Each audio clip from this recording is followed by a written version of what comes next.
श्रीगणेशाय नमः। श्रीदुर्गादेव्यै नमः। अथ श्रीदुर्गासप्तशती पाठः। अथ देव्याः कवचम्। ॐ अस्य श्रीचण्डीकवचस्य ब्रह्मा ऋषिः अनुष्टुप् छन्दः चामुण्डा देवता अङ्गन्यासोक्तमातरो बीजं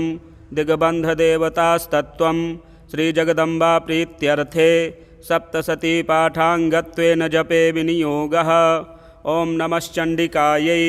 मार्कण्डेय उवाच ॐ यद्गुह्यं परमं लोके सर्वरक्षाकरं नृणां यन्न कस्यचिदाख्यातं तन्मे ब्रूहि पितामह। ब्रह्मोवाच अस्ति गुह्यतमं विप्र सर्वभूतोपकारकं देव्यास्तु कवचं पुण्यं तच्छृणुष्व महामुने। प्रथमं शैलपुत्री च द्वितीयं ब्रह्मचारिणी तृतीयं चन्द्रघण्टेति कूष्माण्डेति चतुर्थकं पञ्चमं स्कन्दमातेति षष्ठं कात्यायनीति च सप्तमं कालरात्रीति महागौरीति चाष्टमं नवमं सिद्धिदात्री च नवदुर्गाः प्रकीर्तिताः। उक्तान्येतानि नामानि ब्रह्मणैव महात्मना अग्निना दह्यमानस्तु शत्रुमध्ये गतो रणे विषमे दुर्गमे चैव भयार्ताः शरणं गताः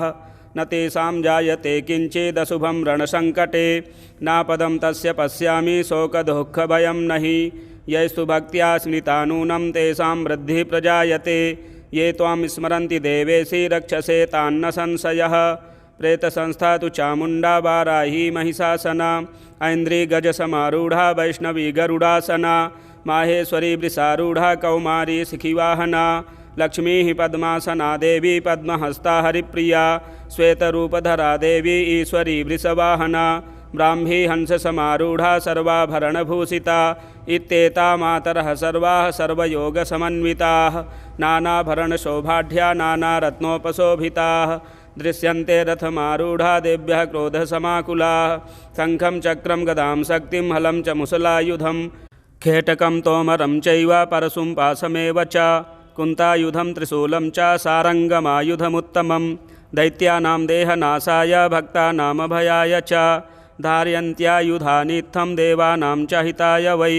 नमस्तेस्तु महारौद्रे महाघोरपराक्रमे महाबले महोत्साहे महाभयविनाशिनी त्राहि मां देवि दुष्प्रेक्षे शत्रूणां भयवर्धिनी प्राच्यां रक्षतु मामैन्द्री आग्नेयामग्निदेवता दक्षिणेऽवतु वाराही नैऋत्यां खड्गधारिणी प्रतीच्यां वारुणी रक्षेद्वायव्यां मृगवाहिनी उदीच्यां पातु कौमारी ऐशान्यां शूलधारिणी ऊर्ध्वं ब्रह्माणि मे रक्षेदधस्ताद्वैष्णवी तथा एवं दश दिशो रक्षेच्चामुण्डा शववाहना जया मे चाग्रतः पातु विजया पातु पृष्ठतः अजिता वामपार्श्वे तु दक्षिणे चापराजिता शिखामुद्योतिनी रक्षेदुमा मूर्ध्नि व्यवस्थिता मालाधरी ललाटे च भ्रुवौ रक्षेद् यशस्विनी त्रिनेत्रा च भ्रुवोर्मध्ये यमघण्टा च नासिके शङ्खिनी चक्षुषोर्मध्ये श्रोत्रयोर्द्वारवासिनी कपोलौ कालिका रक्षेत् कर्णमूले तु शाङ्करी नासिकायां सुगन्धा च उत्तरोष्ठे च चर्चिका अधरे चामृतकला जिह्वायां च सरस्वती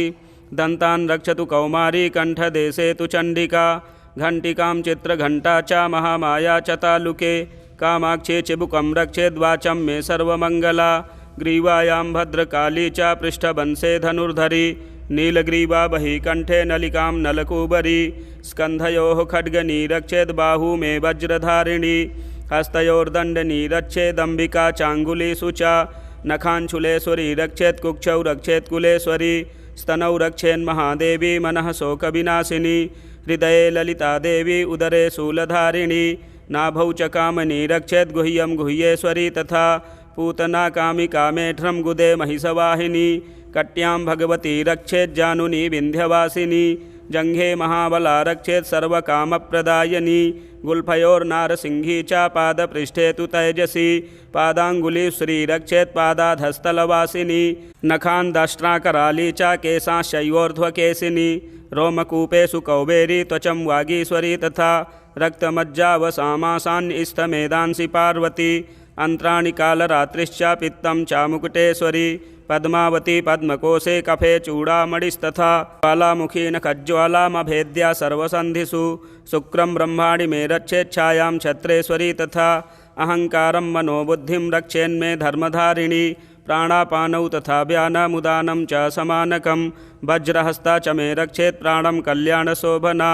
रसे रूपे च गन्धे च शब्दे स्पर्शे च योगिनी सत्वं रजस्तमश्चैव रक्षेन्नारायणी सदा आयु रक्षतु वाराही धर्मं रक्षतु वैष्णवी यशः कीर्तिं च लक्ष्मीं च धनं विद्यां च चक्रिणी गोत्रमिन्द्राणि मे रक्षेत् पशून् मे रक्ष चण्डिके पुत्रान् रक्षेन्महालक्ष्मीं भार्यां रक्षतु भैरवी पंथानं सुपथा रक्षेन्मार्गं क्षेमकरी तथा राजद्वारे महालक्ष्मीर्विजया सर्वतः स्थिता रक्षाहीनं तु यतस्थानं वर्जितं कवचेन तु तत्सर्वं रक्ष मे देवी जयन्ती पापनाशिनी पदमेकं न गच्छेतु यदि क्षेक्षुभमात्मनः कवचेनावृतो नित्यं यत्र यत्रैव गच्छति तत्र तत्रार्थलाभश्च विजयः सार्वकामिकः यं यं चिन्तयते कामं तं तं प्राप्नोति निश्चितं परमैश्वर्यमतुलं प्राप्स्यते भूतले पुमान् निर्भयो जायते मर्त्यः संग्रामे स्वपराजितः त्रैलोक्ये तु भवेत् पूज्यः कवचेनावृतः पुमान् इदं तु देव्याः कवचं देवानामपि दुर्लभं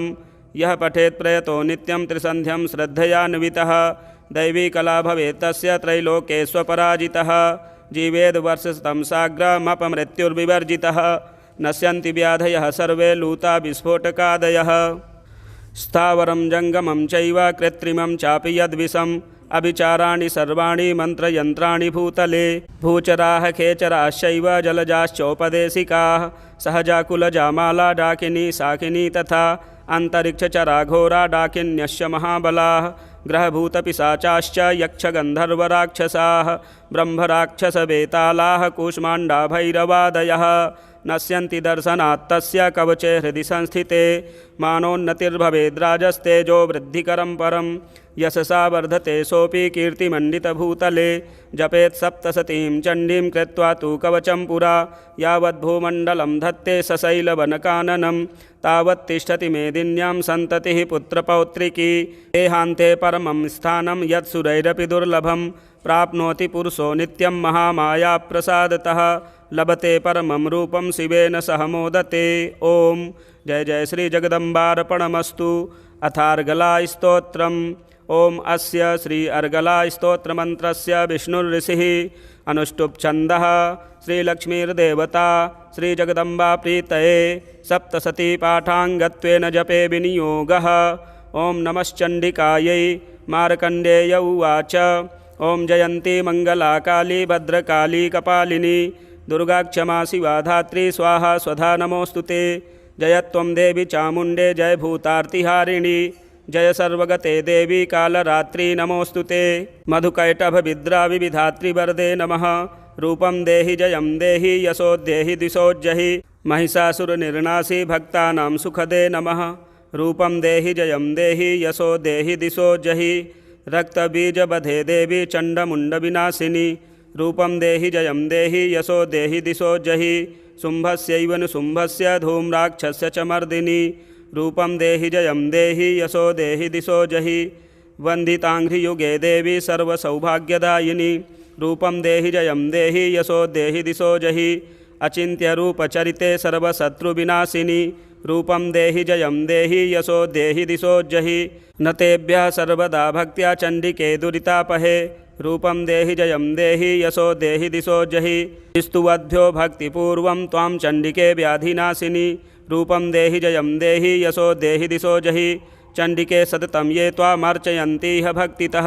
रूपं देहि जयं देहि यशो देहि दिशोज्जहि देहि सौभाग्यमारोग्यं देहि मे परमं सुखं रूपं देहि जयं देहि यशो देहि दिशोज्जहि विधेहि द्विषतां नाशं विधेहि बलमुच्चकैः रूपं देहि जयं देहि यशो देहि दिशोज्जहि विधेहि देवि कल्याणं विधेहि परमां श्रियं रूपं देहि जयं देहि यशो देहि दिशोज्जहि सुरासुरशिरोरत्ननिघृष्टचरणेऽम्बिके रूपं देहि जयं देहि यशो देहि दिशोज्जहि विद्यावन्तं यशस्वन्तं लक्ष्मीवन्तं जनं कुरु रूपं देहि जयं देहि यशो देहि दिशोज्जहि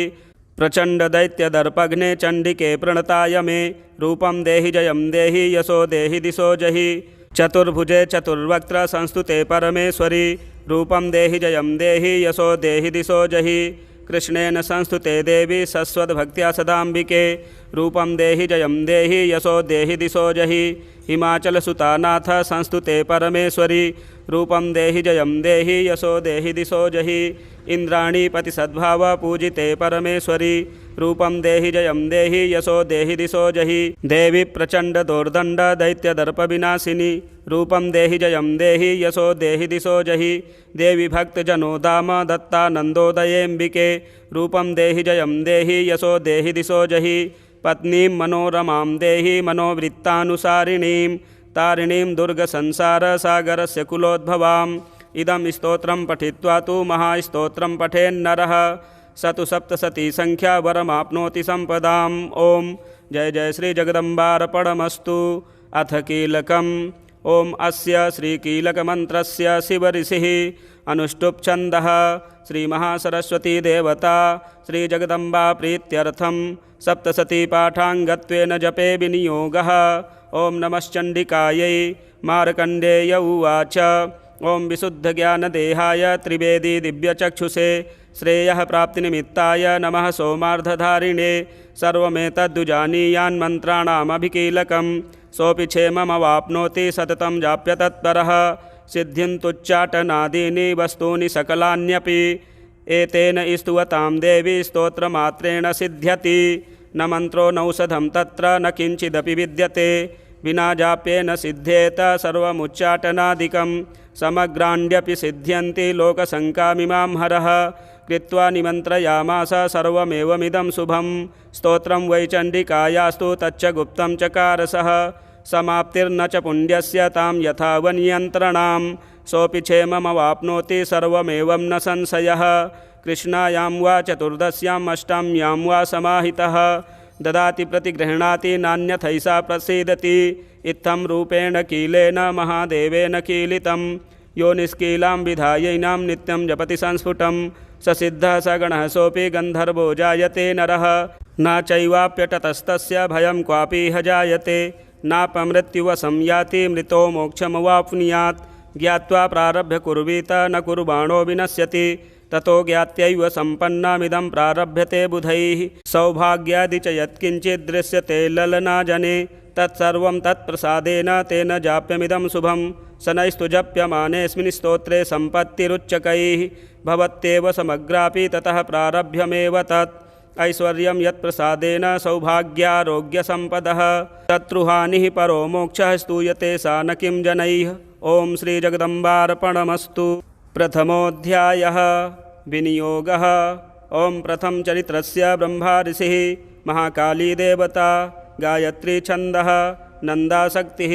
रक्तदन्तिका बीजम् अग्निस्तत्त्वं ऋग्वेदः स्वरूपं श्री महाकाली प्रीत्यर्थे प्रथमचरित्रजपे विनियोगः। ध्यानम्। ओम खड्गं चक्रगदेषु चापपरिघान् शूलं भुसुण्डीं शिरः शङ्खं सन्दधतीं करैस्त्रिनयनां सर्वाङ्गभूषावृतां नीलास्मद्युतिमास्य पाददशकां सेवे महाकालिकां यामस्तौत्स्वपिते हरौ कमलजो हन्तुं मधुं कैटभम्। ओं नमश्चण्डिकायै।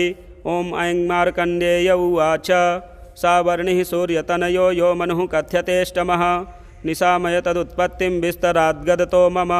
महामायानुभावेन यथा मनवन्तराधिपः स बभूव महाभागः सावर्णिस्तनयो रवेः स्वारोचिसेन्तरे पूर्वं चैत्रवंशसमुद्भवः सुरथो नाम राजा भूत्समस्ते क्षितिमण्डले तस्य पालयतः सम्यक् प्रजाः पुत्रानि वौरसान् बभूवुः शत्रवो भूपाः कोला विध्वंसिनस्तदा तस्य तैर्भवद्युद्धमतिप्रबलदण्डिनः न्यूनैरपि स तैर्युद्धे कोला विध्वंसिभिर्जितः ततः स्वपुरमायातो निजदेशाधिपोऽभवत् आक्रान्तः सा महाभागस्तैस्तदा प्रबलार्भिः अमात्यैर्बलिर्भिर्दुष्टैर्दुर्बलस्य दुरात्मभिः कोशो बलं चापहृतं तत्रापि स्वपुरे ततः ततो मृगयाव्याजेन हृतस्वाम्यः स भूपतिः एकाकी हैमारुह्य जगाम गहनं वनं स तत्राश्रममद्राचेद्दुर्वर्यस्य मेधसः प्रशान्तस्वपदाकीर्णं मुनिशिष्योपशोभितं तस्थौ कञ्चित् सकालं च मुनिना तेन सत्कृतः इतश्चेतश्च विचरस्तस्मिन् मुनिवराश्रमे सोचिन्तयत्तदा तत्र ममत्वाकृष्टचेतनः मत्पूर्वैः पालितं पूर्वं मया हीनं पुरं हि तत् मदभृत्यैस्तैर्सद्भृत्रैर्धर्मतः पाल्यते न वा न जाने स प्रधानो मे शूरहस्ति सदा मदः मम वैरिव संयातः कान् भोगानुपलप्स्यते ये ममानुगता नित्यं प्रसादधनभोजनैः अनुवृत्तिं ध्रुवं तेद्य कुर्वन्त्यन्यमहीभृताम् असम्यग्व्ययशीलैस्तैः कुर्वद्भिः सततं व्ययं सञ्जितः सोदिदुःखेन क्षयं कोशो गमिष्यति एतच्चान्यच्च सततं चिन्तयामास पार्थिवः तत्र विप्राश्रमाभ्यासे वैश्यमेकं ददर्श सः सपृष्टस्तेन कस्त्वं भो हेतुश्चागमनेऽत्र कः सशोक इव कस्मात् त्वं दुर्मना इव लक्ष्यसे इत्याकर्ण्यवचस्तस्य भूपतेः प्रणयोदितं प्रत्युवाच स तं वैश्यः प्रश्रयावनतो नृपं वैश्य उवाच समाधिर्नाम वैश्योऽहम् उत्पन्नो धनिनां कुले पुत्रदारैर्निरस्तश्च धनलोभादसाधुभिः विहीनश्च धनैर्दारैः पुत्रैरादाय मे धनं मनमभ्यागतो दुःखे निरस्तश्चाप्तबन्धुभिः सोऽहं न वेद्मि पुत्राणां कुशलाकुशलात्मिकां प्रवृत्तिं स्वजनानां च दाराणां चात्र संस्थितः किं नु तेषां गृहे क्षेममक्षेमं किं नु साम्प्रतं कथं ते किं नु सद्वृत्ता दुर्वृत्ताः किं नु मे सुताः राजोवाच यैर्निरस्तो भवान् लुब्धैः पुत्रदारादिभिर्धनैः तेषु किं भवतः स्नेहमनुबध्नाति मानसं वैश्य उवाच एवमेतद्यथा प्राह भवान् अस्मद्गतं वचः किं करोमि न बध्नाति मम निष्ठुरतां मनः यैः सन्त्यज्य पितृस्नेहं धनलुब्धैर्निराकृतः पतिस्वजनहार्दं च हार्दितेष्वेव मे मनः किमेतन्नाभिजानामि जानन्नपि महामते यत्प्रेम प्रवणं चित्तं विगुणेष्वपि बन्धुषु तेषां कृते मे निःश्वासो दौर्मनस्यञ्च जायते करोमि किं यन्न मनस्तेषु प्रीतिषु निष्ठुरं मार्कण्डेय उवाच ततस्तौ सहितौ विप्रतं मुनिसमुपस्थितौ समाधिर्नाम वैश्योऽसौ स च पार्थिवसत्तमः कृत्वा तु तौ यथा न्यायं यथार्हं तेन संविदम् उपविष्टौ कथाः काचिच्चक्रतुर्वैश्यपार्थिवौ राजोवाच भगवस्त्वामहं प्रष्टुमिच्छाम्येकं वदस्व तत् दुःखाय यन्मे मनसः स्वचित्ता यत्ततां विना मम त्वं गतराजस्य राज्याङ्गेष्वखिलेष्वपि जानतोऽपि यथाज्ञस्य किमेतन्मुनिसत्तम अयं च निकृतः पुत्रैर्दारैर्भृत्यैस्तथोज्झितः स्वजनेन च सन्त्यक्तस्तेषु हार्दी तथाप्यति एवमेष तथाहं च द्वाप्यत्यन्तदुःखितौ दृष्टदोषोऽपि विषये ममस्त्वाकृष्टमानसौ तत्किमेतन्महाभाग यन्मोहो ज्ञानिनोरपि ममास्य च भवत्तेषा विवेकान्धस्य मूढता ऋषिरुवाच ज्ञानमस्ति समस्तस्य जन्तोर्विषयगोचरे विषयश्च महाभाग याति चैवं पृथक् पृथक् दिवान्धाः प्राणिनः केचिद्रात्राबन्धास्तथा परे केचिद्दिवा तथा रात्रौ प्राणिनस्तुल्यदृष्टयः ज्ञानिनो मनुजाः सत्यं किं तु तेन हि केवलं यतो हि ज्ञानिनः सर्वे पशुपक्षिमृगादयः ज्ञानं च तन्मनुष्याणां यत्तेषां मृगपक्षिणां मनुष्याणां च यत्तेषां तुल्यमन्यत्तथोभयोः ज्ञानेऽपि सति पश्यैतान् पतङ्गान् छावचञ्चुषु कणमोच्छाद्रितान् मोहात् पीड्यमानानपि क्षुधा मानुषा मनुजव्याघ्रसाभिलाषाः सुतान् प्रति लोभात् प्रत्युपकाराय नन्वेतान् किं न पश्यसि तथापि ममतावर्ते मोहगर्ते निपातिताः महामायाप्रभावेण संसारस्थितिकारिणा तन्नात्र विस्मयः कार्यो योगनिद्राजगत्पतेः महामाया हरेश्चैषा तया सम्मोह्यते जगत् ज्ञानिनामपि चेतांसि देवी भगवती हि सा बलादाकृष्य मोहाय महामाया प्रयच्छति तया विसृज्यते विश्वं जगदेतच्चराचरं सैषा प्रसन्ना वरदा नृणां भवति मुक्तये सा विद्या परमा मुक्तेर्हेतुभूता सनातनी संसारबन्धहेतुश्च सैव सर्वेश्वरेश्वरी राजोवाच भगवन् का हि सा देवी महामायेति यां भवान् ब्रवीति कथमुत्पन्ना सा कर्मास्याश्च किं दुज यत्प्रभावा च सा देवी यत्स्वरूपा यदुद्भवा तत्सर्वं श्रोतुमिच्छामि त्वत्तो ब्रह्मविदाम्बर ऋषिरुवाच नित्यैव सा जगन्मूर्तिस्तया सर्वमिदं ततं तथापि तत्समुत्पत्तिर्बहुधा श्रूयतां मम देवानां कार्यसिद्ध्यर्थमाविर्भवति सा यदा उत्पन्नेति तदा लोके सा नित्याप्यभिधीयते योगनिद्रां यदा विष्णुजगत्ते कारणवीकृते आस्तीर्यशेषभजत्कल्पान्ते भगवान् प्रभुः तदा द्वावसुरौ घोरौ विख्यातौ मधुकैटभौ विष्णुकर्णमलोद्भूतौ हन्तुं ब्रह्माण्डमुद्यतौ स नाभिकमले विष्णोः स्थितो ब्रह्मा प्रजापतिः दृष्ट्वा तावसुरौ चोग्रौ प्रसुप्तं च जनार्दनं तुष्टावयोगनिद्रां तामेकाग्रहृदयस्थितः विबोधनार्थाय हरेर्हरिनेत्रकृतालयां विश्वेश्वरीं जगद्धात्रीं स्थितिसंहारकारिणीं निद्रां भगवतीं विष्णोरतुलां तेजसः प्रभु। ब्रह्मोवाच त्वं स्वाहा त्वं स्वधा त्वं हि वसत्कारः स्वरात्मिका सुधा त्वमक्षरे नित्ये त्रिधा मात्रात्मिका स्थिता अर्धमात्रा स्थिता नित्या यानुच्चार्या विशेषतः त्वमेव संध्या सावित्री त्वं देवी जननी परा त्वयैतद्धार्यते विश्वं त्वयैतत्सृज्यते जगत् त्वयैतत्पाल्यते देवी त्वमत्स्यन्ते च सर्वदा विसृष्टौ सृष्टिरूपा त्वं स्थितिरूपा च पालने तथा संहृतिरूपान्ते जगतोऽस्य जगन्मये महाविद्या महामाया महामेधा महास्मृतिः महामोहा च भवती महादेवी महासुरी प्रकृतिस्त्वं च सर्वस्य गुणत्रयविभावनी कालरात्रिर्महारात्रिर्मोहरात्रिश्च दारुणा त्वं श्रीस्त्वमीश्वरी त्वं ह्रीस्त्वं बुद्धिर्बोधलक्षणा लज्जा पुष्टिस्तथा तुष्टिस्त्वं शान्तिः शान्तिरेव च खड्गिनी शूलिनी घोरा गदिनी चक्रिणी तथा शङ्खिनी चापनी बाणा भुसुण्डी परिघायुधा सौम्या सौम्यतरा शेष सौम्येभ्यस्तति सुन्दरी परापराणां परमा त्वमेव परमेश्वरी यच्च किञ्चित् क्वचिद्वस्तु सद्सद्वाखिलात्मिके तस्य सर्वस्य या शक्तिः सा त्वं किं स्तूयसे तदा यया त्वया जगत्स्रष्टा जगत्पात्यत्तियो जगत् सोपनिद्रावसंनीतः कस्त्वां स्तोतुमिहेश्वरः विष्णुः शरीरग्रहणमहिमीशान एव च कारितास्ते यतो तस्त्वां कः स्तोतुं शक्तिमान् भवेत् सा त्वमित्थं प्रभावैः स्वैरुदारैर्देवी संस्तुता मोहयैतौ दुराधर्षा वसुरौ मधुकैटभौ प्रबोधं च जगत्स्वामी नीयतामच्युतो लघु बोधस्य क्रियतामस्य हन्तुमेतौ महासुरौ ऋषिरुवाच एवं स्तुता तदा देवी तामसी तत्र वेधसा विष्णोः प्रबोधनार्थाय निहन्तुं मधुकैटभौ नेत्रास्य नासिका बाहु हृदयेभ्यस्तथोरसः निर्गम्य दर्शने तस्थौ ब्रह्मणो व्यक्तजन्मनः उत्तस्थौ च जगन्नाथस्तया मुक्तो जनार्दनः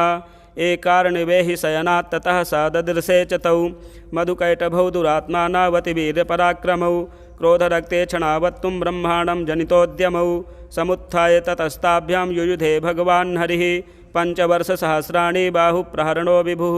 तावप्यतिबलोन्मत्तौ महामाया विमोहितौ उक्तवन्तौ वरोस्मत्तो व्रियतामिति केशवं श्रीभगवानुवाच भवेतामद्य मे तुष्टौ मम बध्या उभावपि किमन्येन वरेणात्र एतावद्धिवृतं मम ऋषिरुवाच वञ्चिताभ्यामिति तदा सर्वमापोमयं जगत् विलोक्यताभ्यां गदितो भगवान् कमलेक्षणः आवां जहिन यत्रोर्विसलिलेन परिप्लुता ऋषिरुवाच तथे त्यक्त्वा भगवता शङ्खचक्रगदाभृता कृत्वा चक्रेण वैच्छिन्ने जघने शिरसि तयोः एवमेषा समुत्पन्ना ब्रह्मणा संस्तुता स्वयं प्रभावमस्या देव्यास्तु भूयः शृणु वदामि ते ऐं ओं जय जय श्रीमार्कण्डे पुराणे प्रथमोऽध्यायः द्वितीयोऽध्यायः ओं मध्यम चरित्रस्य विष्णुर्ऋषिः महालक्ष्मीर्देवता उष्णिक्छन्दः शाकम्भरी शक्तिः दुर्गाबीजं वायुस्तत्त्वं यजुर्वेदः स्वरूपं श्रीमहालक्ष्मीप्रीत्यर्थं मध्यम चरित्रजपे विनियोगः ध्यानम् ओं अच्छस्रक्परशुं गदे सुकुलिसं पद्मं धनुष्कुण्डिकां दण्डं शक्तिमसिं च चर्मजलजं घण्टां सुराभाजनं शूलं पाशसुदर्शने च दधतीं हस्तैः प्रसन्नाननां सेवे शैरिभमर्दिनीमिह महालक्ष्मीं सरोजस्थिताम् ॐ नमः चण्डिकायै ॐ ह्रीं ऋषिरुवाच देवासुरमभूद्युद्धं पूर्णमब्धशतं पुरा महिषेसुराणामधिपे देवानां च पुरन्दरे तत्रासुरैर्महावीर्यैर्देवसैन्यं पराजितं जित्वा च सकलान् देवानिन्द्रो भून्महिषासुरः ततः पराजिता देव्याः पद्मयोनिं प्रजापतिं पुरस्कृत्य गतास्तत्र यत्रे स गरुडध्वजौ यथावृत्तं तयोस्तद्वन्महिषासुरचेष्टितं त्रिदशाः कथयामासुर्देवा विभवविस्तरं सूर्येन्द्राग्निनीलेन्दूनां यमस्य वरुणस्य च अन्येषां चाधिकारान् स स्वयमेवाधितिष्ठति स्वर्गान् निराकृताः सर्वे तेन देवगणा भुवि विचरन्ति यथा मर्त्या महिषेण दुरात्मना एतद्वः कथितं सर्वममरारिविचेष्टितं शरणं वः प्रपन्नाः स्मो वधस्तस्य विचिन्त्यताम् इत्थं निशम्य देवानां वचांसि मधुसूदनः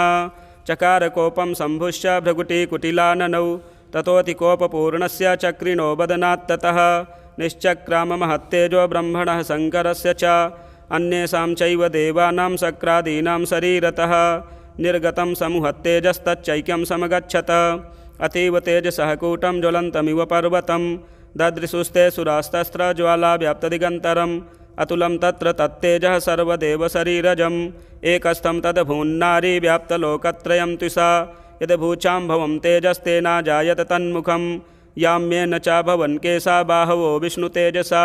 सौम्येन स्तनयोर्युग्मं मध्यं चैन्द्रेण च भवत् वारुणेन च जङ्घोरो नितम्बस्तेजसा भुवः ब्रह्मणस्तेजसा पादौ तदङ्गुल्योर्कतेजसा वसूनां च कराङ्गुल्यः कौबेरेण च नासिका तस्यास्तु दन्ताः सम्भूताः प्राजापत्येन तेजसा नयनत्रित्रयं यज्ञे तथा पावकतेजसा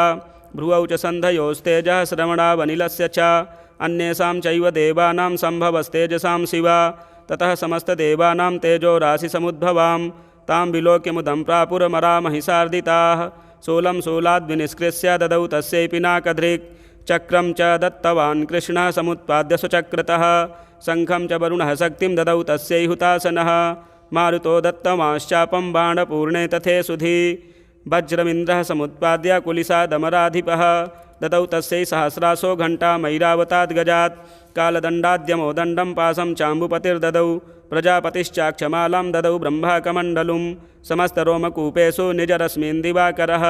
कालश्च दत्तवान् खड्गं तस्या शर्म च निर्मलं क्षीरोदश्चामलं हारमजरे च तथाम्बरे चूडामणिं तथा दिव्यं कुण्डले कटकानि च अर्धचन्द्रं तथा शुभ्रं केयूरान् सर्वबाहुषु नूपुरौ विमलौ तद्वद्ग्रेवैयकमनुत्तमम् अङ्गुलीयकरत्नानि समस्ता स्वङ्गुलीषु च विश्वकर्मा ददौ तस्यै परशुं चाति निर्मलम् अस्त्राण्यनेकरूपाणि तथा भेद्यं च दंशनम् अम्लानपङ्कजां मालां शिरशिरसि चापराम् अददज्जलधिस्तस्यै पङ्कजं चाति शोभनं हिमवान् वाहनं सिंहं रत्नानि विविधानि च ददावशून्यं सुरयापानपात्रं धनाधिपः शेषश्च सर्वनागेशो महामणिविभूषितं नागहारं ददौ तस्यै धत्ते यः पृथिवीमिमाम् अन्यैरपि सुरैर्देवी भूषणैरायुधैस्तथा सम्मानिता ननादोच्चैः साट्टहासं मुहुर्मुहुः तस्या नादेन घोरेण कृत्स्नमापूरितं नभः अमायतातिमहता प्रतिशब्दो महानभूत् चुच्छुभुः सकलालोकाः समुद्राश्च च कम्पिरे चचालवसुधाचेलुः सकलाश्च महीधराः जयेति देवाश्च मुदा तामूचुः सिंहवाहिनीं तुष्टुवुर्मुनैश्चैनां भक्तिनम्रात्ममूर्तयः दृष्ट्वा समस्तं संशुद्धं त्रैलोक्यममरारयः सन्नद्धाखिलसैन्यास्ते समुत्तस्थुरुदायुधाः आह किमे तदिति क्रोधादाभास्य महिषासुरः अभ्यधावत्तं शब्दमशेषैरसुरैर्वृतः स ददर्श ततो देवीं व्याप्तलोकत्रयां त्विषा पादाक्रान्त्या नतभुवं किरीटो लिखिताम्बरां चोभिताशेषपातालां धनुर्जानिः स्वनेन तां दिशो भुजसहस्रेण समन्ताद्व्याप्य संस्थितां ततः प्राववृते युद्धं तया देव्या सुरद्विषां शस्त्रास्त्रैर्बहुधा मुक्तैरादिपि दिगन्तरं महिषासुरसेनानिश्चिक्षुराख्यो महासुरः युयुधे चामरश्चान्यैश्चतुरङ्गबलान्वितः रथानामयुतैः षड्भिरुद्रग्राख्यो महासुरः अयुध्यतायुतानां च सहस्रेण महाहनुः पञ्चाशद्भिश्च नियुतैरसिलोमा महासुरः अयुतानां शतैः षड्भिर्बाष्कलो युधे रणे गजवाजिसहस्रौघैर्नेकैः परिवारितः वृतो रथानां कोट्या च युद्धे तस्मिन्न युध्यत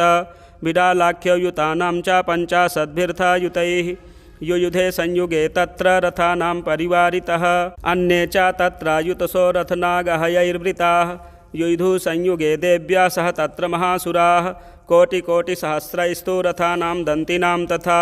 हयानां च वृतो युद्धे तत्राभून्महिषासुरः तोमरैर्भिन्दिपालैश्च शक्तिभिर्मुसलैस्तथा युयुधु संयुगे देव्या खड्गैः परशुपट्टिशैः केचिच्च चिक्षुपुः शक्तिः केचित् पाशांस्तथा परे देवीं खड्गप्रहारैस्तु ते तां हन्तुं प्रचक्रमुः सापि देवी ततस्तानि शस्त्राण्यस्त्राणि चण्डिका लीलयैव प्रचिच्छेद निजशस्त्रास्त्रवर्षिणी अनायस्तानना देवी स्तूयमानासुरर्षिभिः मुमोचासुरदेहेषु शस्त्राण्यस्त्राणि चेश्वरी सोऽपि क्रुद्धो धुतशटो देव्या वाहनकेसरी चचारासुरसैन्येषु वने शिश्वहुतासनः निःश्वासान् मुमुचेयांश्च युध्यमानारणेऽम्बिका त एव सद्यः सम्भूता गणाः शतसहस्रशः युयुधुस्ते परशुभिर्भिन्दिपालासि पट्टिशैः नाशयन्तो सुरगणान् देवी शक्त्यपंबृहिताः अवादयन्तपटहान् गणाः शङ्खास्तथा परे मृदङ्गाश्च तथैवान्ये तस्मिन् युद्धमहोत्सवे। ततो देवी त्रिशूलेन गदया शक्तिवृष्टिभिः खड्गादिभिश्च शतशो निजघानमहासुरान् पातयामास चैवान्यान् घण्टास्वनविमोहितान् असुरान् भुवि पाशेन बद्ध्वा चान्यान्न कर्षयत्। केचिद्विधा कृतास्तेष्णैः खड्गपातैस्तथा परे विपोथिता निपातेन गदया भुवि सेरते। वेमुश्च केचिदुर्धिरं मुसलेन भृसंहताः केचिन्निपतिता भूमौ भिन्नाः शूलेन वक्षसि निरन्तराः सरौघेण कृताः केचिद्रणाजिरे। सेनानुकारिणः प्राणान् मुमुचुस्त्रिदशार्दनाः केषाञ्चिद् बाहवश्छिन्नाश्छिन्नग्रीवास्तथा परे शिरांसि पेतुरन्येषामन्ये मध्ये विदारिताः विच्छिन्नजङ्घास्त्वपरे पेतुरुर्व्यां महासुराः एकबाहवश्छिक्चरणाः केचिद्देव्या द्विधा कृताः छिन्नेऽपि चान्ये शिरसि पतिताः पुनरुत्थिताः कबन्धा युधुर्देव्या गृहीतपरमायुधाः ननृतुश्चापरे तत्र युद्धे तूर्यलयाश्रिताः कमन्धा छिन्नशिरसः खड्गशक्तिरष्टिपाण्डयः तिष्ठतिष्ठेति भासन्तो देवी मन्ये महासुराः पातितैरथनागास्वैरसुरैश्च वसुन्धरा अगम्या सा भवत्तत्र यत्राभूत्समहारणः शोणितौघा महानद्यः सद्यस्तत्र प्रशुश्रुवुः मध्ये चासुरसैन्यस्य वारणासुरवाजिनां क्षणेन तन्महासैन्यमसुराणां तथाम्बिका निन्ये क्षयं यथा वह्निस्त्रिणदारुमहाचयं स च सिंहो महानादमुत्सृजन्धुतकेसरः शरीरेभ्यो मरारीणामसूनिव विचिन्वति देव्या गणैश्च तैस्तत्र कृतं युद्धं महासुरैः यथैषां तुतसुर्देवाः पुष्पवृष्टिमुचो दिवि। ॐ श्रीमार्कण्डेयपुराणे द्वितीयोऽध्यायः अथ तृतीयोऽध्यायः ध्यानम् उद्यद्भानुसहस्रकान्तिमरुण क्षौमां शिरोमालिकां रक्तालिप्तपयोधरां जपवटीं विद्यामभीतिं वरं हस्ताब्जैर्दधतीं त्रिनेत्रविलसद् वक्त्रारविन्दश्रियं देवीं बद्धहिमांशुरत्नमुकुटां वन्देरविन्दस्थिताम्। ॐ नमश्चण्डिकायै। ॐ ऋषिरुवाच निहन्यमानं तत्सैन्यमवलोक्य महासुरः सेनानिश्चिक्षुरः कोपाद्ययौ योद्धुमथाम्बिकां स देवीं सरवर्षेण बवर्ष समरे सुरः यथा मेरुगिरेः शृङ्गं तोयवर्षेण तोयदः तस्य छित्त्वा ततो देवी लीलयैव सरोत्करान् जघानतुर्गान् बाणैर्यन्तारं चैव वाजिनां चिच्छेद च धनु सद्योध्वजं चातिसमुच्छ्रितं बिव्याध चैव गात्रेषु छिन्नधन्वानमासुगैः सच्छिन्नधन्वा विरथो हतासो हतसारथिः अभ्यधावत तं देवीं खड्गचर्मधरोऽसुरः सिंहमाहत्य खड्गेन तीक्ष्णधारेण मूर्धनि आजघानभुजे सभ्ये देवीमप्यतिवेगवान् तस्या खड्गो भुजं प्राप्य पफाल नृपनन्दन ततो जग्राह शूलं सा कोपादरुणलोचनः चिक्षेप च ततस्तत्तु भद्रकाल्यां महासुरः जाज्वल्यमानं तेजोभिरविबिम्बमिवाम्बरात् दृष्ट्वा तदा वदच्छूलं देवी शूलममुञ्चत तच्छूलं शतधातेन नीतं स च महासुरः हते तस्मिन् महावीर्ये महिषस्य च मूपतौ आजगामगजारूढश्चामरस्त्रिदशार्दनः सोऽपि शक्तिमुमोचाथ देव्यास्ताम्बिका द्रुतं हुङ्काराभिहतां भूमौ पातयामास निष्प्रभां भग्नां शक्तिं निपतितां दृष्ट्वा क्रोधसमन्वितः चिक्षेप चामरः शूलं बाणैस्तदपि साच्छिनत् ततः सिंहः समुत्पत्य गजकुम्भान्तरे स्थितः बाहुयुद्धेन युधे तेनोच्चैस्त्रिदशारिणा युध्यमानौ ततस्तौ तु तस्मान्नागान्महीं गतौ युधातेतिरसंरब्धौ प्रहारैरतिदारुणैः ततो वेगात् खमुत्पत्य निपत्य चामृगारिणा करप्रहारेण शिरश्चामरस्य पृथक् कृतम् उदग्रशरणे देव्या शिलावृक्षादिभिर्हतः दन्तमुष्टितलश्चैव करालश्च निपातितः देवी क्रुद्धा गदापातैः चूर्णयामास चोद्धतं बाष्कलं भिन्दिपालेन बाणैस्ताम्रं तथान्धकम् उग्रास्यमुग्रवीर्यं च तथैव च महाहनुं त्रिनेत्रा च त्रिशूलेन जघान परमेश्वरी विडालस्यासिनाकायात् पातयामास वै शिरः दुर्धरं दुर्मुखं चोभौ सैर्निन्येयमक्षयम् एवं संक्षीयमाणे तु स्वसैन्ये महिषासुरः माहिषेण स्वरूपेण त्रासयामास तान् गणान् कांश्चित्तुण्डप्रहारेण खुरक्षेपैस्तथा परान् लाङ्गूलताडिताश्चान्यान् शृङ्गाभ्यां च विदारितान् वेगेन कांश्चिदपरान्नादेन भ्रमणेन च निःश्वासपवनेनान्यान् पातयामास भूतले निपात्य प्रमथानीकामभ्यधावत्सोऽसुरः सिंहं हन्तुं महादेव्याः कोपं चक्रे ततोऽम्बिका सोऽपि कोपान् महावीर्यः खुरचुण्डमहीतलः शृङ्गाभ्यां पर्वतानुच्चाशिक्षेप च ननाद च वेगभ्रमणविच्छुण्डामहि तस्य वसीरयत् लाङ्गूलेनाहतश्चाब्धि प्लावयामास सर्वतः धृतशृङ्गविभिन्नाश्च खण्डं खण्डं ययुर्घनाः श्वासानिलास्ताः सतसो निपेतुर्नवसोचलाः इति क्रोधसमाधुमातमापतन्तं महासुरं दृष्ट्वा सा चण्डिका कोपं तद्वधाय तदाकरोत् सा क्षिप्त्वा तस्य वैपासं तं बबन्धमहासुरं तत्याजमाहि संरूपं सोऽपि बद्धो महामृधे ततः सिंहो भवत्सद्यो यावतस्याम्बिका शिरः छिनत्ति तावत्पुरुषः खड्गपाणिरदृश्यत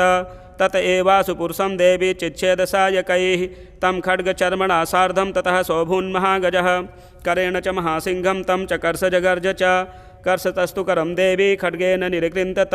ततो महासुरो भूयो माहि संवपुरासितः तथैव क्षोभयामास त्रैलोक्यं सचराचरं ततः क्रुद्धा जगन्माता चण्डिका पानमुत्तमं पपौ पुनः पुनश्चैव जहासारुणलोचना ननर्दचासुरसोऽपि बलवीर्यमदोद्धतः विषाणाभ्यां च चिक्षेप चण्डिकां प्रतिभूधरान् सा च तान् प्रहितास्तेन चूर्णयन्ती सरोत्करैः उवाच तं मदोधूतमुखरागाकुलाक्षरं देव्य उवाच गर्ज गर्ज क्षणं मूढा मधु यावत् पिबाम्यहं मया त्वयि हतेऽत्रैव गर्जिष्यन्त्यासु देवताः ऋषिरुवाच एवमुक्त्वा समुत्पत्य सारूढा तं महासुरं पादेनाक्रम्य कण्ठे च शूलेनैनमताडयत् ततः सोऽपि पदाक्रान्तस्तया निजमुखात् ततः अर्धनिष्क्रान्त एवासीत् देव्या वीर्येण संवृतः अर्धनिष्क्रान्त एवासौ युध्यमानो महासुरः तया महासिना देव्या शिरश्छित्त्वा निपातितः ततो हाहाकृतं सर्वं दैत्यसैन्यं ननासतत् प्रहर्षं च परं जग्मुः सकला देवतागणाः तुष्टुस्तां सुरादेवीं सह दिव्यैर्महर्षिभिः जगुर्गन्धर्वपतयो नऋतुश्चाप्सरो गणाः। ओं श्रीमार्कण्डेयपुराणे तृतीयोऽध्यायः अथ चतुर्थोऽध्यायः ध्यानम्। ओं कालाभ्राभां कटाक्षैररुकुलभयदां मौलिबद्धेन्दुरेखां शङ्खं चक्रं कृपाणं त्रिशखमपि करैर्द्रुद्वहन्तीं त्रिनेत्रां सिंहस्कन्धाधिरूढां त्रिभुवनमखिलं तेजसा पूरयन्तीं ध्यायेद्दुर्गां जयाख्यां त्रिदश परिवृतां सेवितां सिद्धिकामैः। ओं नमश्चण्डिकायै। ओं ऋषिरुवाच शक्रादयः सुरगणा निहतेति वीर्ये तस्मिन् दुरात्मनि सुरारिबले च देव्या तां तुष्टवुः प्रणतिनम्रशिरोधरान् सा वाग्भिः प्रहर्षपुलको दग्मचारुदेहाः देव्या यया ततमिदं जगदात्मशक्त्या निःशेषदेवगणशक्तिसमूहमूर्त्या तामम्बिकामखिलदेवमहर्षिपूज्यां भक्त्या नताः स्म विदधातु शुभानि सा नः यस्याः प्रभावमतुलं भगवानन्तो ब्रह्मा हरश्च न हि वक्तुबलं बलं च सा चण्डिकाखिलजगत्परिपालनाय नासाय च शुभभयस्य मतिं करोतु या श्रीः स्वयं सुकृतिनां भवने स्वलक्ष्मीः पापात्मनां कृतधियां हृदयेषु बुद्धिः श्रद्धा सतां कुलजनप्रभवस्य लज्जा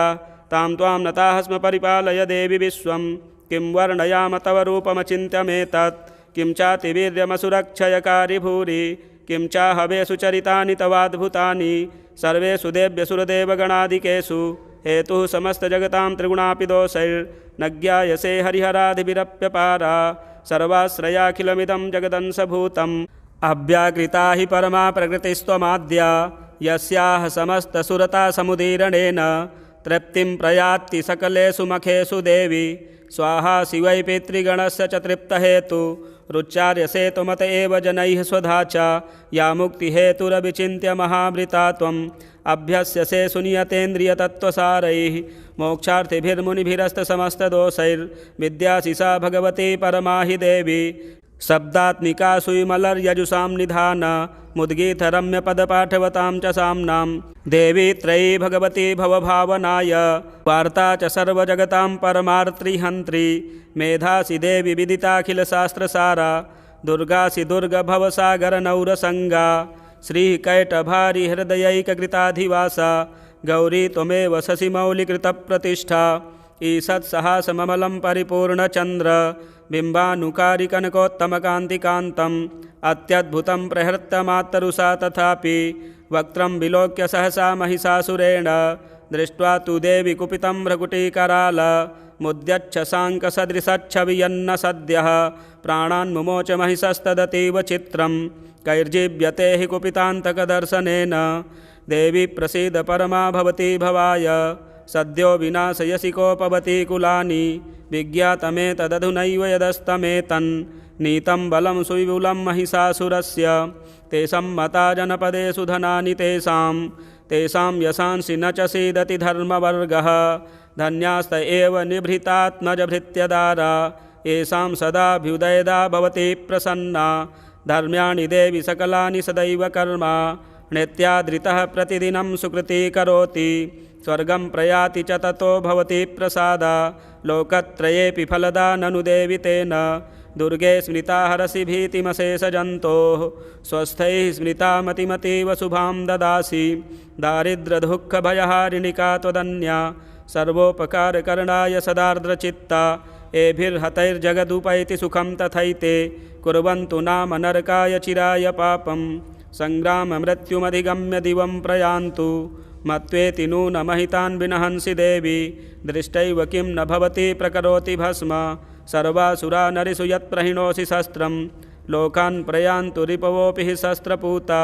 इत्थं मतिर्भवति ते स्वपितेति साध्वी खड्गप्रभा निकरविस्फुरणैस्तथोग्रैः शूलाग्रकान्तिनिवहेन दृशोऽसुराणां यन्नागता विलयमंसुमदिन्दुखण्ड योग्याननं तव विलोकयतां तदेतत् दुर्वृत्तवृत्तसमनं तव देवि शीलं रूपं तथैतदविचिन्त्यमतुल्यमन्यैः वीर्यञ्च हन्त्रि हृतदेवपराक्रमाणां वैरेष्वपि प्रकटितैव दया त्वयेत्थं केनोपमा भवतु तेस्य पराक्रमस्य रूपं च शत्रुभयकार्यतिहारि कुत्र चित्ते कृपा समरनिष्ठुरता च दृष्टा त्वय्येव देवि वरदे भुवनत्रयेऽपि त्रैलोक्यमेतदखिलं रिपुनाशनेन त्रातं त्वया समरमूर्धनितेऽपि हत्वा नीता दिवं रिपुगणा भयमप्यपास्तमस्माकमुन्मदसुरारिभवं नमस्ते शूलेन पाहि नो देवी पाहि खड्गेन चाम्बिके घण्टासुनेन नः पाहि चापज्यानिः स्वनेन च प्राच्यां रक्ष प्रतीच्यां च चण्डिके रक्ष दक्षिणे ब्राह्मणेनात्मशूलस्य उत्तरस्यां तथेश्वरि सौम्यानि यानि रूपाणि त्रैलोक्ये विचरन्ति ते यानि चात्यर्थघोराणि तैरक्षांस्मास्तथा भुवं खड्गशूलगदादीनि यानि चास्त्राणि तेऽम्बिके करपल्लवसङ्गीनि तैरस्मान् रक्ष सर्वतः ऋषिरुवाच एवं स्तुतासुरैर्दिव्यैः कुसुमैर्नन्दनोद्भवैः अर्चिता जगतां धात्री तथा गन्धानुलेपनैः भक्त्या समस्तैस्त्रिदशैर्दिव्यैर्धूपैस्तु धूपिता प्राह प्रसादसुमुखी समस्तान् प्रणतान् सुरान् देव्योवाच म्रियतां त्रिदशाः सर्वे यदस्मत्तोऽभिवाञ्छितं देवा ऊचुः भगवत्यागृतं सर्वं न किञ्चिदवशिष्यते यदयं निहतः शत्रुरस्माकं महिषासुरः यदि चापि वरो देयस्त्वयास्माकं महेश्वरी संस्मृता त्वं नो हिंसेथा परमापदः यश्च मर्त्यस्तवैरेभिस्त्वां स्तोष्यत्यमलानने तस्य वित्तर्थविभवैर्धनदारादिसम्पदां वृद्धये स्मत्प्रसन्ना त्वं भवेथाः सर्वदाम्बिके ऋषिरुवाच इति प्रसादिता देवैर्जगतोऽर्थे तथात्मनः तथे त्यक्त्वा भद्रकाली बभूवान्तर्हृता नृप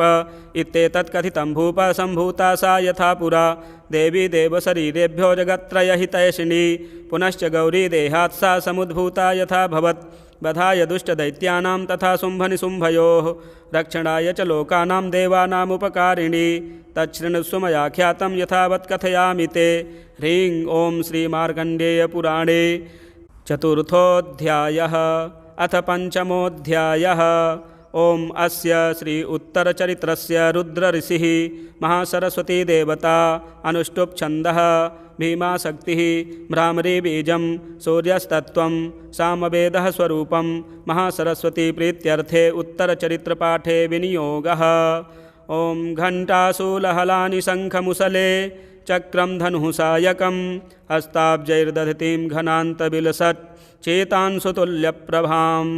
गौरीदेहसमुद्भवां त्रिजगताम् आधारभूतां महापूर्वामत्र सरस्वतीमनुभजे शुम्भादिदैत्यार्दिनीं ॐ नमश्चण्डिकायै ॐ क्लीं ऋषिरुवाच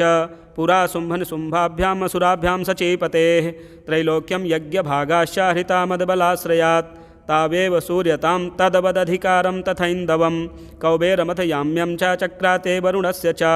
तावेव पवनरद्धिं च चक्रतुर्वह्निकर्म च ततो देवा विनिर्धूता भ्रष्टराज्याः पराजिताः हृताधिकारास्त्रिदशास्ताभ्यां सर्वे निराकृताः महासुराभ्यां तां देवीं संस्मरन्त्यपराजितां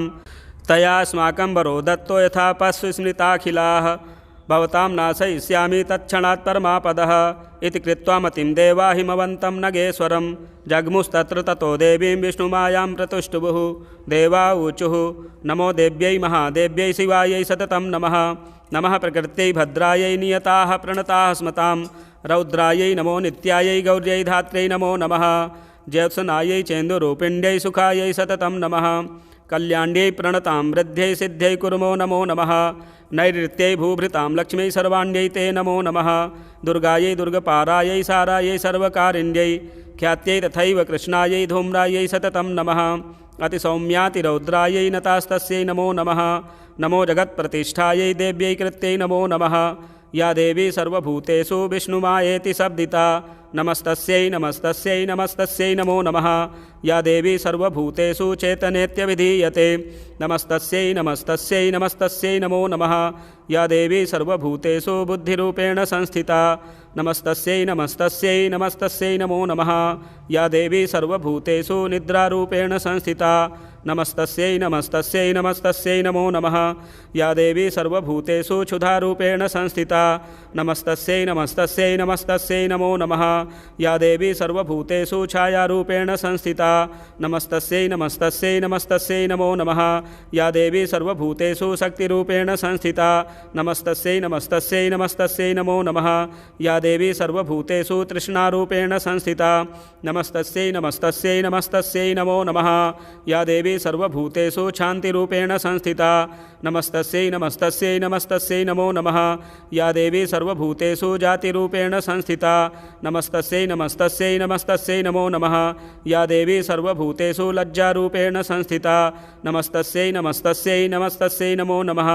या देवी सर्वभूतेषु शान्तिरूपेण संस्थिता नमस्तस्यै नमस्तस्यै नमस्तस्यै नमो नमः या देवी सर्वभूतेषु श्रद्धारूपेण संस्थिता नमस्तस्यै नमस्तस्यै नमस्तस्यै नमो नमः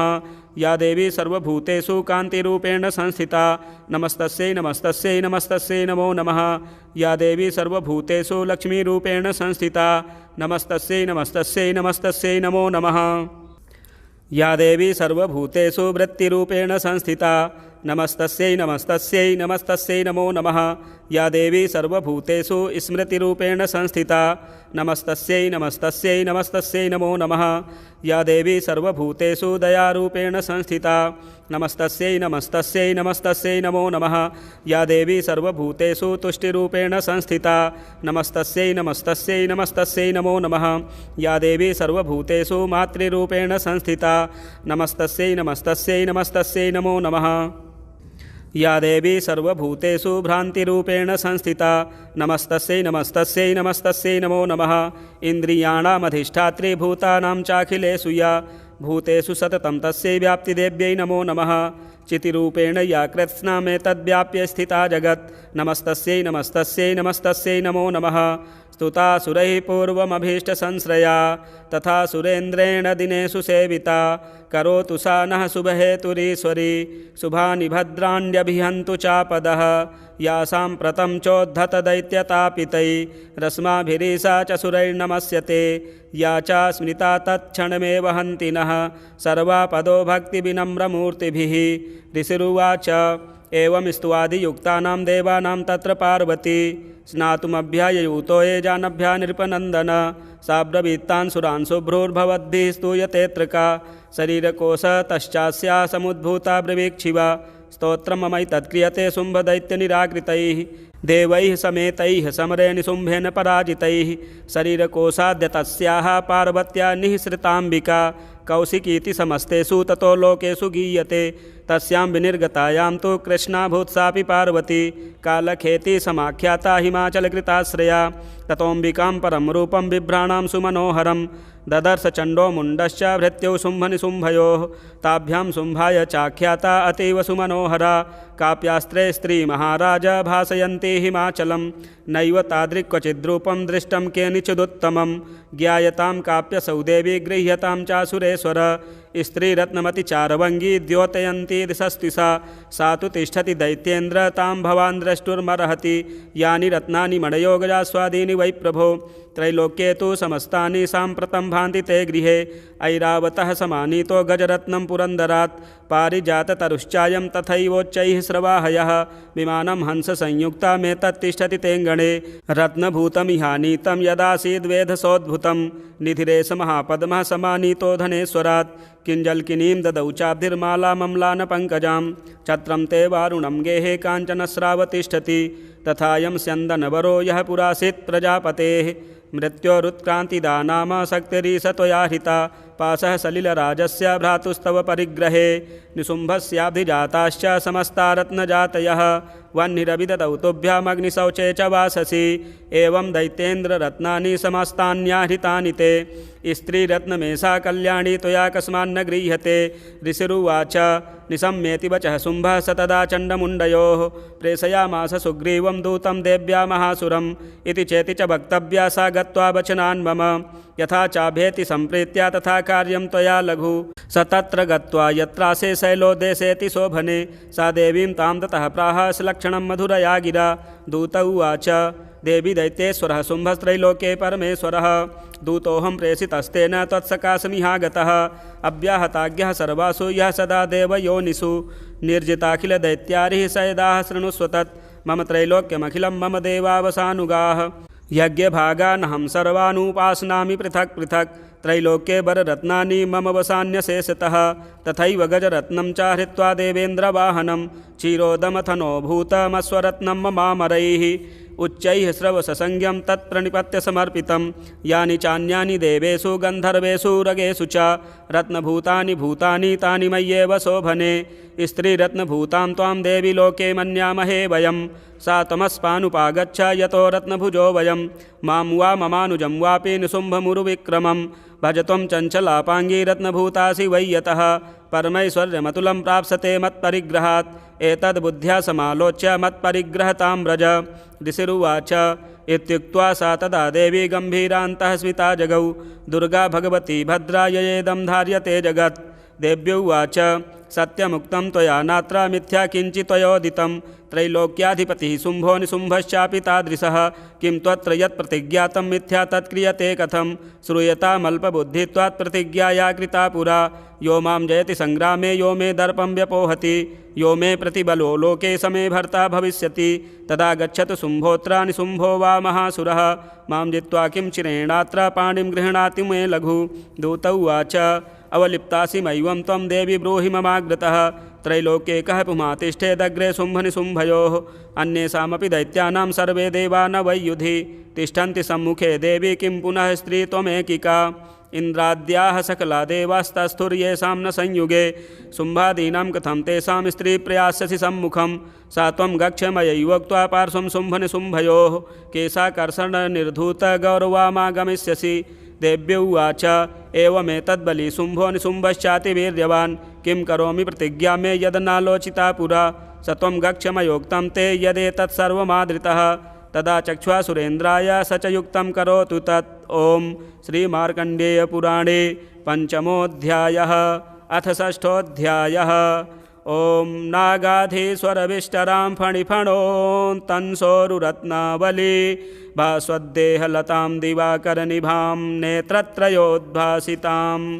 मालाकुम्भकपालनीरजकरां चन्द्रार्धचूडां परां सर्वज्ञेश्वरभैरवाङ्कनिलयां पद्मावतीं चिन्तये ॐ नमश्चण्डिकायै ॐ ऋषिरुवाच इत्याकर्ण्यवचो देव्याः स दूतोऽमर्षपूरितः समाचष्ट समागम्य दैत्यराजाय विस्तरात् तस्य दूतस्य तद्वाक्यमाकर्ण्यासुरराट्ततः सक्रोधः प्राह दैत्यानामधिपं धूम्रलोचनं हे धूम्रलोचनासु त्वं ससैन्यपरिवारितः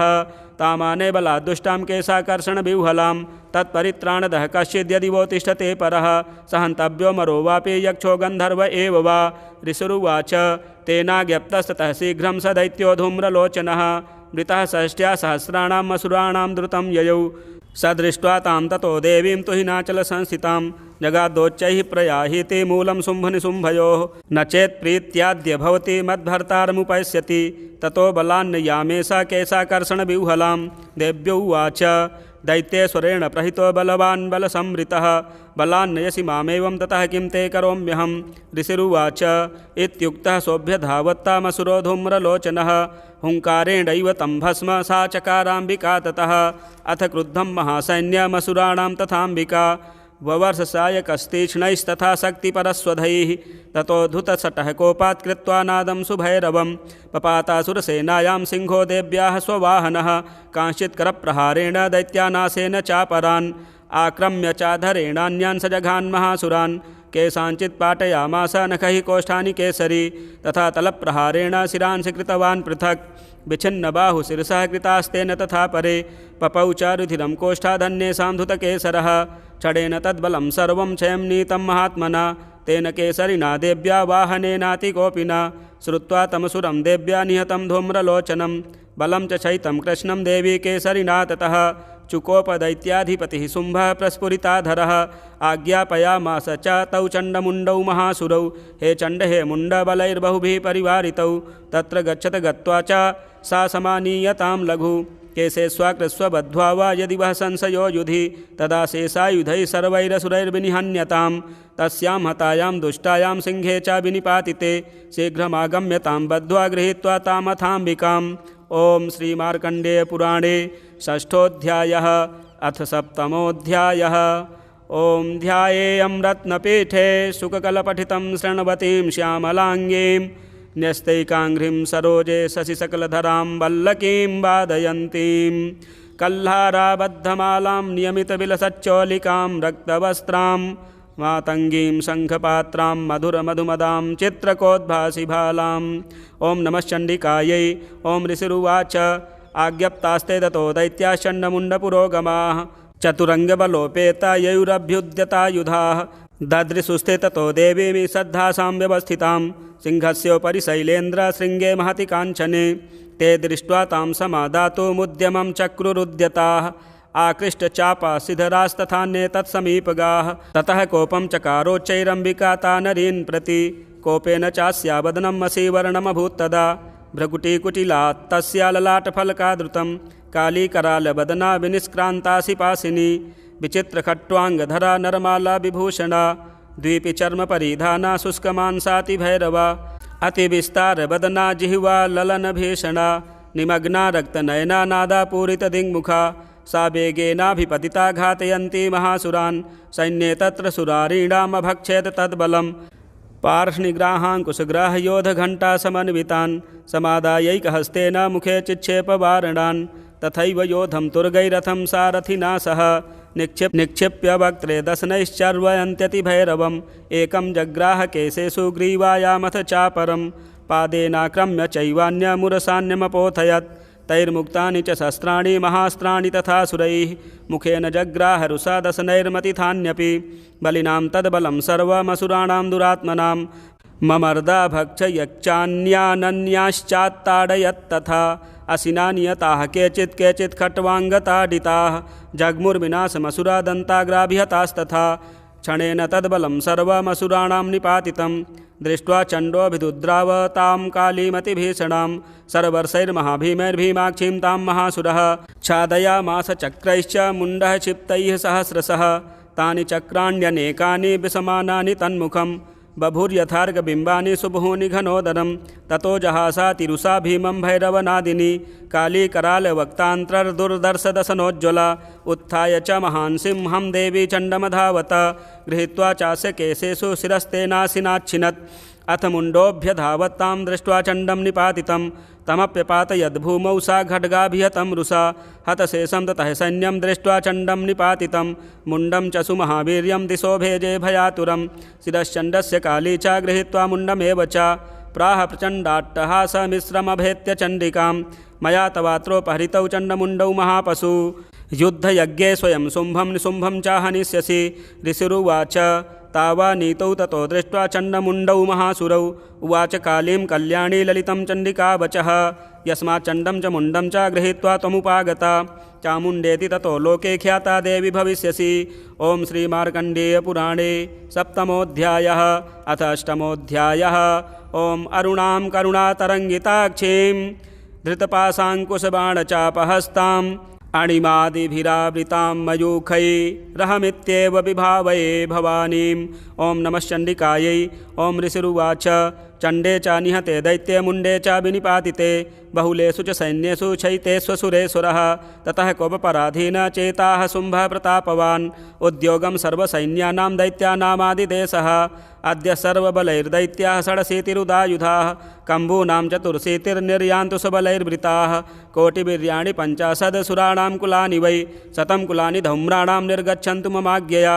कालका दौर्हृदा मौर्याः कालकेया सथासुराः युद्धाय सज्जा निर्यान्तु आज्ञया त्वरिता मम इत्याज्ञाप्यासुरपतिः शुम्भो भैरवशासनः निर्जगाम महासैन्यसहस्रैर्बहुर्भिर्वृतः आयान्तं चण्डिका दृष्ट्वा तत्सैन्यमतिभीषणं ज्यात्स्वनैः पूरयामास धरणी गगनान्तरं ततः सिंहो महानादमतीव कृतवान् नृप घण्टासुनेन तन्नादमम्बिका चोपबृंहत धनुर्ज्या सिंहघण्टानां नादापूरितदिङ्मुख निनादैर्भीषणैः काली जिज्ञे विस्तारितानि न तं निनादमुपसृत्य दैत्यसैन्यश्चतुर्दिशं देवी सिंहस्था काली सरोषैः परिवारिताः एतस्मिन्नन्तरे भूपविनाशाय सुरद्विषां भवायामरसिंहानामतिवीर्यबलान्विताः ब्रह्मेश गुह विष्णूनां तथेन्द्रस्य च शक्तयः शरीरेभ्यो विनिष्क्रम्य तद्रूपैश्चण्डिकां ययुः यस्य देवस्य यद्रूपं यथा भूषणवाहनं तद्वदेवि तत्शक्तिसुरान् योद्धुमाययौ हंसयुक्तविमानाग्रे साक्ष्यसूत्रकमण्डलुः आयाता ब्रह्मणः शक्तिर्ब्रह्माणि साभिधीयते माहेश्वरी वृषारूढा त्रिशूलबरधारिणी महाहिवलया प्राप्ता चन्द्ररेखा विभूषणा कौमारी शक्तिहस्ता च मयूरवरवाहना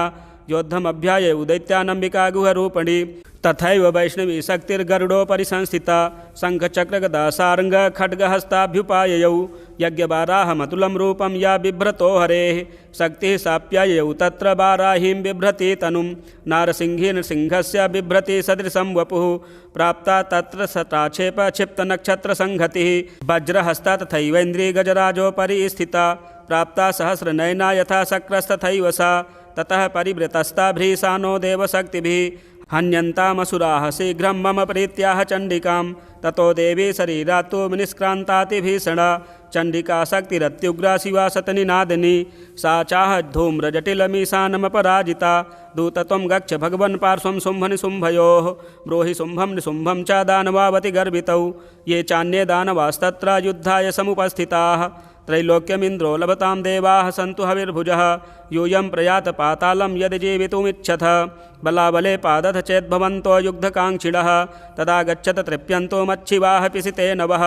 यतो नियुक्तो दौत्येन तया देव्या शिवः स्वयं शिवदूतेति लोकेऽस्मिंस्ततः सा ख्यातिमागता तेऽपि श्रुत्वा वचो देव्याः सर्वाख्यातं महासुराः अमरसा पूरिता जग्मुर्यत्र कात्यायनी स्थिता ततः प्रथममेवाग्रे सरशक्तिरष्टिविरिष्टिभिः ववर्षुरुद्धतामर्षास्तां देवी ममरारयः सा च तान् प्रहितान् बाणान् शूलशक्तिपरस्वधान् चिच्चेधलीलयाध्यात्मधनुर्मुक्तैर्महेशुभिः तस्याग्रतस्तथा काली शूलपातविदारितान् कट्वाङ्गपोधितांश्चारीन् कुर्वती व्यचरत्तदा कमण्डलजलाक्षेपहतवीर्यान्हतौजसः ब्रह्माणी चकारो शत्रून् येन येन स्मधावति माहेश्वरी त्रिशूलेन तथा चक्रेण वैष्णवी दैत्यान् जघान कौमारी तथा शक्त्यातिकोपना ऐन्द्रे कुलिशपातेन शतसो दैत्यदानवाः पेतुर्विदारिताः पृथिव्यां रुधिरौघप्रवर्षिणः तुण्डप्रहारविध्वस्ता दंष्ट्राग्रक्षतवक्षसः वाराहमूर्त्या नपतश्चक्रेण च विदारिताः नखैर्विदारितांश्चान्यान् भक्षयन्ति महासुरान् नारसिंही च चाराजौ नादापूर्णदिगम्बरा चण्डाट्टहासैरसुराः शिवदूत्यभिदूषिताः पेतुः पृथिव्यां पतितांस्तांशखादाथ स तदा इति मातृगणं क्रुधं मर्दयन्तं महासुरान् दृष्ट्वाभ्युपायैर्विविधैर्नेसुर्देवारिसैनिकाः पलायनपरान् दृष्ट्वा दैत्यान् मातृगणार्दितान् योद्धुमभ्यययौ क्रुद्धो रक्तबीजो महासुरः रक्तबिन्दुर्यदा भूमौ पतत्यस्य शरीरतः समुत्पतति मेदिन्यां तत्प्रमाणस्तदासुरः युधे स गदा पाणिरिन्द्रशक्त्या महासुरः ततश्चन्द्रे स्ववज्रेण रक्तबीजमताडयत् कुलिसेनाः तस्यासु बहुशुश्रावशोणितं तमुत्तस्थुस्ततो योधास्तद्रूपास्तत्पराक्रमाः यावन्तः पतितास्तस्य शरीराद्रक्तबिन्दवः तावन्तः पुरुषा जातास्तद्वीर्यबलविक्रमाः ते चापि युयुधुस्तत्र पुरुषा रक्तसम्भवाः समं मातृभिरित्युग्रशस्त्रपातातिभीषणं पुनश्च वज्रपातेन क्षतमस्य शिरो यदा बबाह रक्तं पुरुषास्ततो जाताः सहस्रशः वैष्णवी समरे चैनं चक्रेणाभिजघानः गदया ताडयामास ऐन्द्रितमसुरेश्वरं वैष्णवी चक्रभिन्नस्य रुधिरस्रावसम्भवैः सहस्रशो जगद्व्याप्तं तत्प्रमाणैर्महासुरैः शक्त्या जघान कौमारी वाराही च तथासिना माहेश्वरी त्रिशूलेन रक्तबीजं महासुरं स चापि गदया दैत्यः सर्वा एवाहनत् पृथक् मातृः कोपसमाविष्टो रक्तबीजो महासुरः तस्या हतस्य बहुधा शक्तिशूलादिभिर्भुवि पपातयो वै रक्तौघस्ते नासंक्षतसोऽसुराः तैश्चासुराश्रिक्सम्भूतैरसुरैः सकलं जगत् व्याप्तमासीत् ततो देवा भयमा जग्मरुत्तमं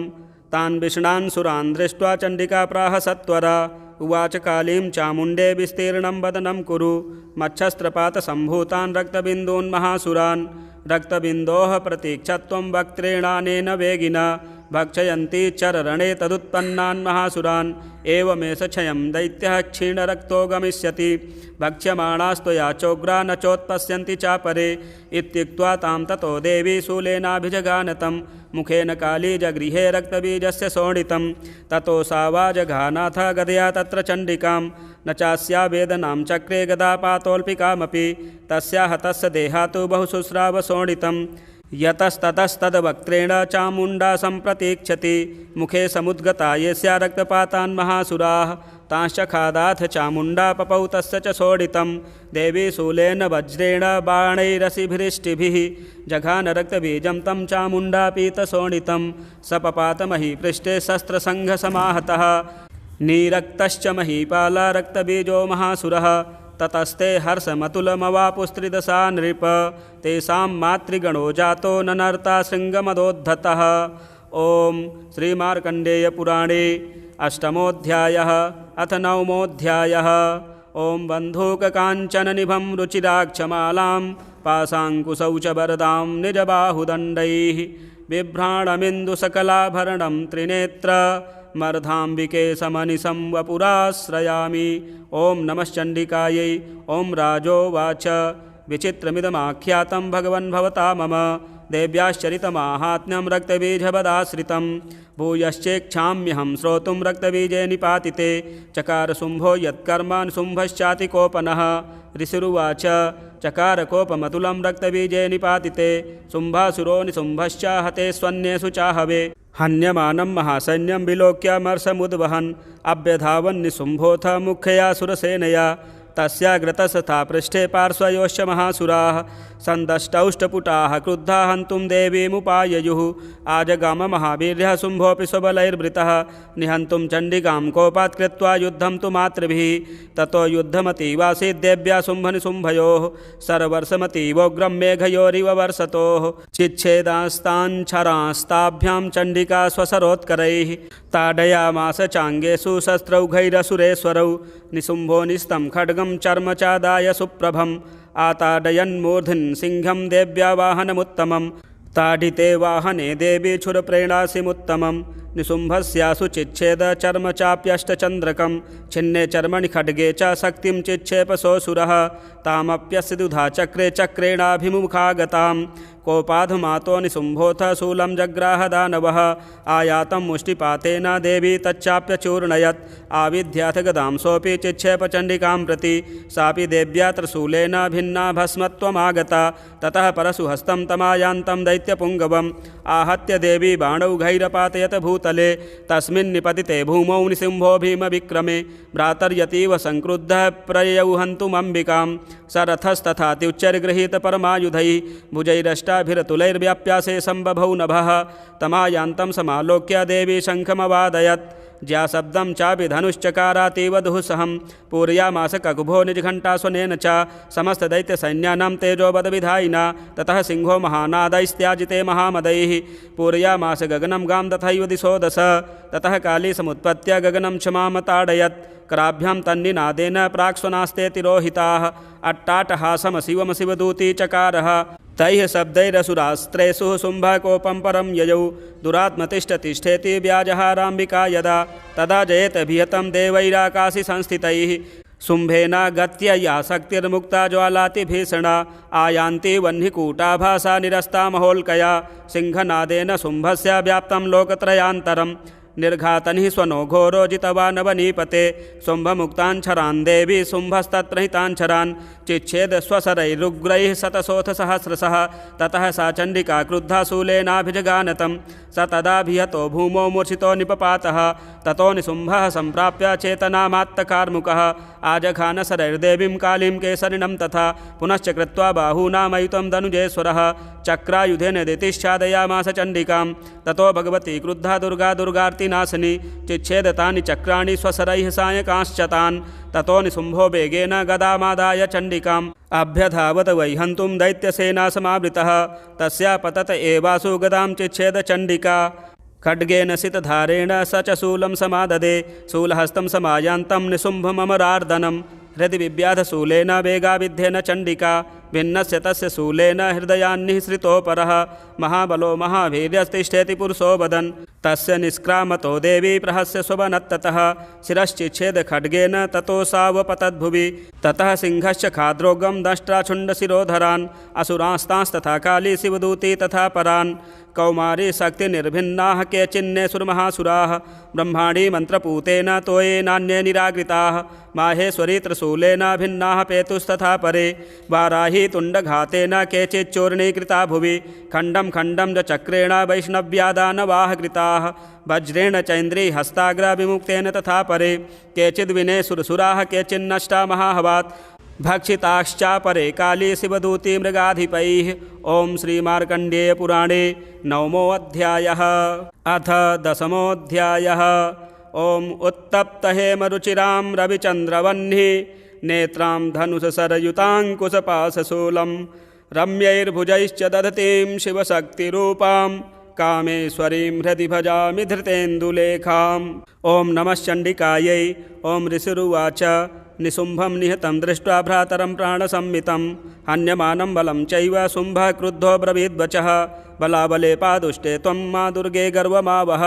अन्यासां बलमाश्रित्य युध्यसे याति माननी। देव्युवाच एकैवाहं जगत्यत्र द्वितीया का ममापरा पश्यैता दुष्टमय्येव विशन्त्यो मद्विभूतयः। ततः समस्तास्ता देव्यो ब्रह्माणि प्रमुखालयं तस्या देव्यास्तनौ जग्मुरेकैवासीत् तदाम्बिका। देव्युवाच अहं विभूत्या बहुभिरूपैर्यदा स्थिता तत्संहृतं मयैकैव तिष्ठाम्याजौ स्थिरो भव। ऋषिरुवाच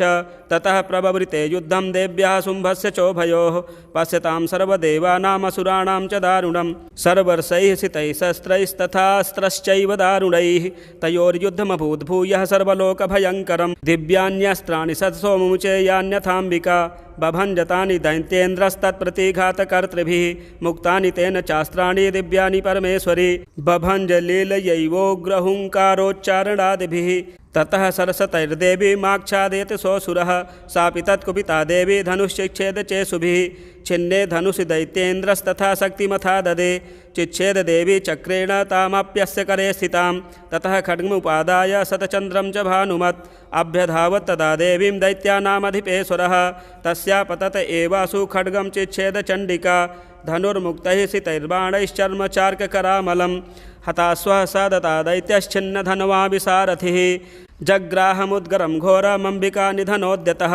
चिच्छेदापततस्तस्य मुद्गरं निशितैः शरैः तथापि सोऽभ्यधावत्तां मुष्टिमुद्यम्य वेगवान् समुष्टिं पातयामास हृदये दैत्यपुङ्गवः। देव्यास्तं चापि सा देवी तलेनोरस्य ताडयत् तलप्रहाराभिहतो निपपातमहीतले स दैत्यराजः सहसा पुनरेव तथोत्थितः उत्पत्य च प्रग्रह्योच्चैर्देवीं गगनमास्थितः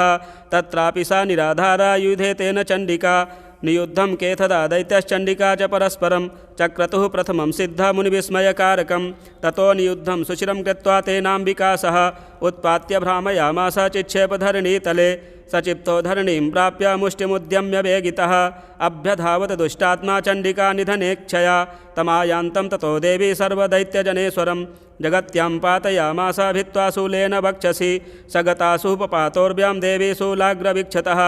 चालयन् सकलां पृथिवीं साब्धिद्वीपां सपर्वतां ततः प्रसन्नमखिलं हते तस्मिन् दुरात्मनि जगत्स्वास्थ्यमतीवापं निर्मलं चाभवन्नभः उत्पातमेघाः सोल्गा ये प्रागासंस्ते समं ययुः सरितो मार्गवाहिन्यस्तथास्तत्र पातिते ततो देवगणाः सर्वे हर्षनिर्भरमानसाः बभूवुर्निहते तस्मिन् गन्धर्वा ललितं जगुः अवादयस्तथैवान्ये न निऋतुश्चाप्सरो गणाः ववुः पुण्ड्यास्तथा वाता सुप्रभो भूद्दिवाकरः जज्ज्वलुश्चाग्नयः शान्ता शान्ता दिग्जनितस्वनाः। ॐ श्रीमार्कण्डेयपुराणे दशमोऽध्यायः अथ एकादशोऽध्यायः।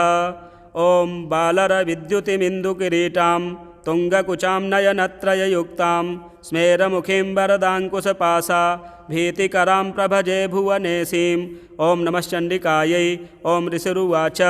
देव्या हते तत्र महासुरेन्द्रे सेन्द्राः सुरावह्निपुरोगमास्तां कात्यायनीं तुष्टुवरिष्ठलाभात् विकासि वक्त्राब्जविकासितासाः देवी प्रपन्नार्तिहरे प्रसीद प्रसीद मातर्जगतोऽखिलस्य प्रसीद विश्वेश्वरि पाहि विश्वं त्वमीश्वरी देवी चराचरस्य आधारभूता जगतस्त्वमेका महीस्वरूपेण यतः स्थितासि अपां स्वरूपस्थितया त्वयैतत् दाप्यायते कृत्स्नमलङ्घवीर्ये त्वं वैष्णवी शक्तिरनन्तवीर्या विश्वस्य बीजं परमासि माया सम्मोहितं देवि समस्तमेतत् त्वं वै प्रसन्ना भुवि मुक्तिहेतुः विद्याः समस्तास्तव देवि भेदाः स्त्रियः समस्ताः सकला जगत्सु त्वयैकया पूरितमम्बयैतत् का ते स्तुतिः स्तव्यपरा परोक्तिः सर्वभूता यदा देवी स्वर्गमुक्तिप्रदायिनी त्वं स्तुता स्तुतैका वा भवन्तु परमोक्तयः सर्वस्य बुद्धिरूपेण जनस्य हृदि संस्थिते स्वर्गापवर्गदे देवी नारायणी नमोऽस्तुते कलाकाष्ठाधिरूपेण परिणामप्रदायिनी विश्वस्योपरतौ शक्ते नारायणी नमोऽस्तुते सर्वमङ्गलमङ्गल्ये शिवे सर्वार्थसाधिके शरण्ये त्र्यम्बके गौरी नारायणी नमोऽस्तुते सृष्टिस्थितिविनाशानां शक्तिभूते सनातनी गुणाश्रये गुणमये नारायणी नमोऽस्तुते शरणागतदीनार्तपरित्राणपरायणे सर्वस्यार्तिहरे देवी नारायणी नमोऽस्तुते हंसयुक्तविमानस्थे ब्रह्माण्डी रूपधारिणी कौशाम्भचरिके देवी नारायणी नमोऽस्तुते त्रिशूलचन्द्राहिधरे महावृषभवाहिनी माहेश्वरी स्वरूपेण नारायणी नमोऽस्तुते मयूरकुक्कुटवृते महाशक्तिधरे नघे कौमारी रूपसंस्थाने नारायणी नमोऽस्तुते शङ्खचक्रगदासारङ्गगृहीतपरमायुधे प्रसीद वैष्णवीरूपे नारायणी नमोऽस्तुते गृहीतोघ्रमहाचक्रे दष्ट्रोद्धृतवसुन्धरे वराहरूपिणि शिवे नारायणी नमोऽस्तुते नृसिंहरूपेणोग्रेण हन्तुं दैत्यान् कृतोद्यमे त्रैलोक्यत्राणसहिते नारायणी नमोऽस्तुते किरीटिनि महावज्रे सहस्रनयनोज्ज्वले वृत्रप्राणहरे चैन्द्री नारायणी नमोऽस्तुते शिवदूती स्वरूपेण हतदैत्यमहाबले घोररूपे महारावे नारायणी नमोऽस्तुते दष्ट्राकरालवदने शिरोमाला विभूषणे चामुण्डे मुण्डमथने नारायणी नमोऽस्तुते लक्ष्मीलज्जे महाविद्ये श्रद्धे पुष्टिस्वधे ध्रुवे महारात्रि महाविद्ये नारायणी नमोऽस्तुते मेधे सरस्वती वरे भूतिवाभ्रवितामसि नियते त्वं प्रसीदेशे नारायणी नमोऽस्तुते सर्वस्वरूपे सर्वेशे सर्वशक्तिसमन्विते भयभिस्त्राहिनो देवी दुर्गे देवी नमोऽस्तुते एतत्ते वदनं सौम्यं लोचनत्रयभूषितं पातु नः सर्वभीतिभ्यः कात्यायनी नमोऽस्तुते ज्वालाकरालमत्युग्रमशेषासुरसूदनं त्रिशूलं पातु नो भीतेर्भद्रकाली नमोऽस्तुते हिनस्ति दैत्यतेजांसि स्वनेना पूर्य या जगत् सा घण्टा पातु नो देवी पाप्योभ्यो नः सुतानिव असुराश्रग्वशापङ्कचर्चितस्ते करोज्ज्वलः शुभाय खड्गो भवतु चण्डिके त्वां नता वयं रोगानशेषा न पहंसि तुष्टा रुष्टा तु कामान् सकलानभीष्टान् त्वामाश्रितानां न विपन्नराणां त्वामाश्रिता ह्याश्रयतां प्रयान्ति एतत्कृतं यत्कदनं त्वयाद्य धर्मद्युषां देवी महासुराणां रूपैरनेकैर्बहुधात्ममूर्तिं कृत्वाम्बिके तत्प्रकरोति कान्या विद्यासु शास्त्रेषु विवेकदीपे स्वाद्येषु वाक्येषु चकातुदन्या मम त्वगर्तेति महान्धकारे बिभ्रामयत येत तदेव विश्वं रक्षांसि यत्रोगविशाश्च नागा यत्रारयो दस्युबलानि यत्र दावानलो यत्र तथाब्धि मध्ये तत्र स्थिता त्वं परिपासि विश्वं विश्वेश्वरी त्वं परिपासि विश्वं विश्वात्मिका धारयसीति विश्वं विश्वेशवन्द्या भवति भवन्ति विश्वाश्रया ये त्वयि भक्तिनम्राः देवि प्रसीद परिपालय नोरभीतेर्नित्यं यथासुरवधादधुनैव सद्यः पापानि सर्वजगतां प्रस्मं न यासु उत्पातपाकजनिताश्च महोपसर्गान् प्रणतानां प्रसीद त्वं देवि विश्वार्तिहारिणी त्रैलोक्यवासिनामीड्ये लोकानां वरदा भव देव्य उवाच वरदाहं सुरगणावरं यन्मनसेक्षथ तं मृडिध्वं प्रयच्छामि जगतामुपकारकं देवा ऊचुः सर्वाबाधा प्रशमनं त्रैलोक्यस्याखिलेश्वरी एवमेव त्वया कार्यमस्मद्वैरिविनाशनं देव्य उवाच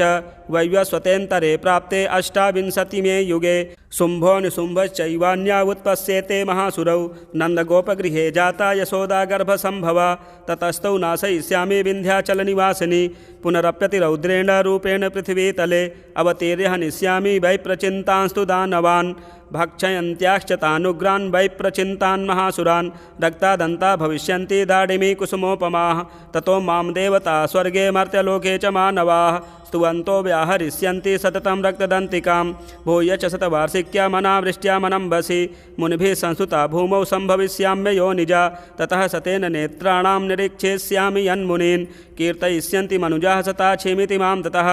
ततोऽहमखिलं लोकमात्मदेहसमुद्भवैः भरिष्यामि सुराः साकैरावृष्टेः प्राणधारकैः साकं भरित विख्यातिं तदा यास्याम्यहं भुवि तत्रैव च वधिष्यामि दुर्गमाख्यं महासुरं दुर्गादेवेति विख्यातं तन्मे नाम भविष्यति पुनश्चाहं यदा भीमं रूपं कृत्वा हिमाचले रक्षांसि भक्षयिष्यामि मुनीनां त्राणकारणात् तदा मां मुनयः सर्वे स्तोषन्त्या नम्रमूर्तयः भीमादेवीति विख्यातं तन्मे नाम भविष्यति यदारुणाख्यस्त्रैलोक्ये महाबाधां करिष्यति तदाहं भ्रामरं रूपं कृत्वा सङ्ख्ये षट्पदं त्रैलोक्यस्य हितार्थाय वधिष्यामि महासुरं भ्रामरीति च मां लोकास्तदा स्तोष्यन्ति सर्वदः इत्थं यदा यदा बाधा दानवोत्था भविष्यति तदा तदावतीर्याहं करिष्याम्यरिसङ्क्षयम्। ॐ श्रीमार्कण्डेयपुराणे एकादशोऽध्यायः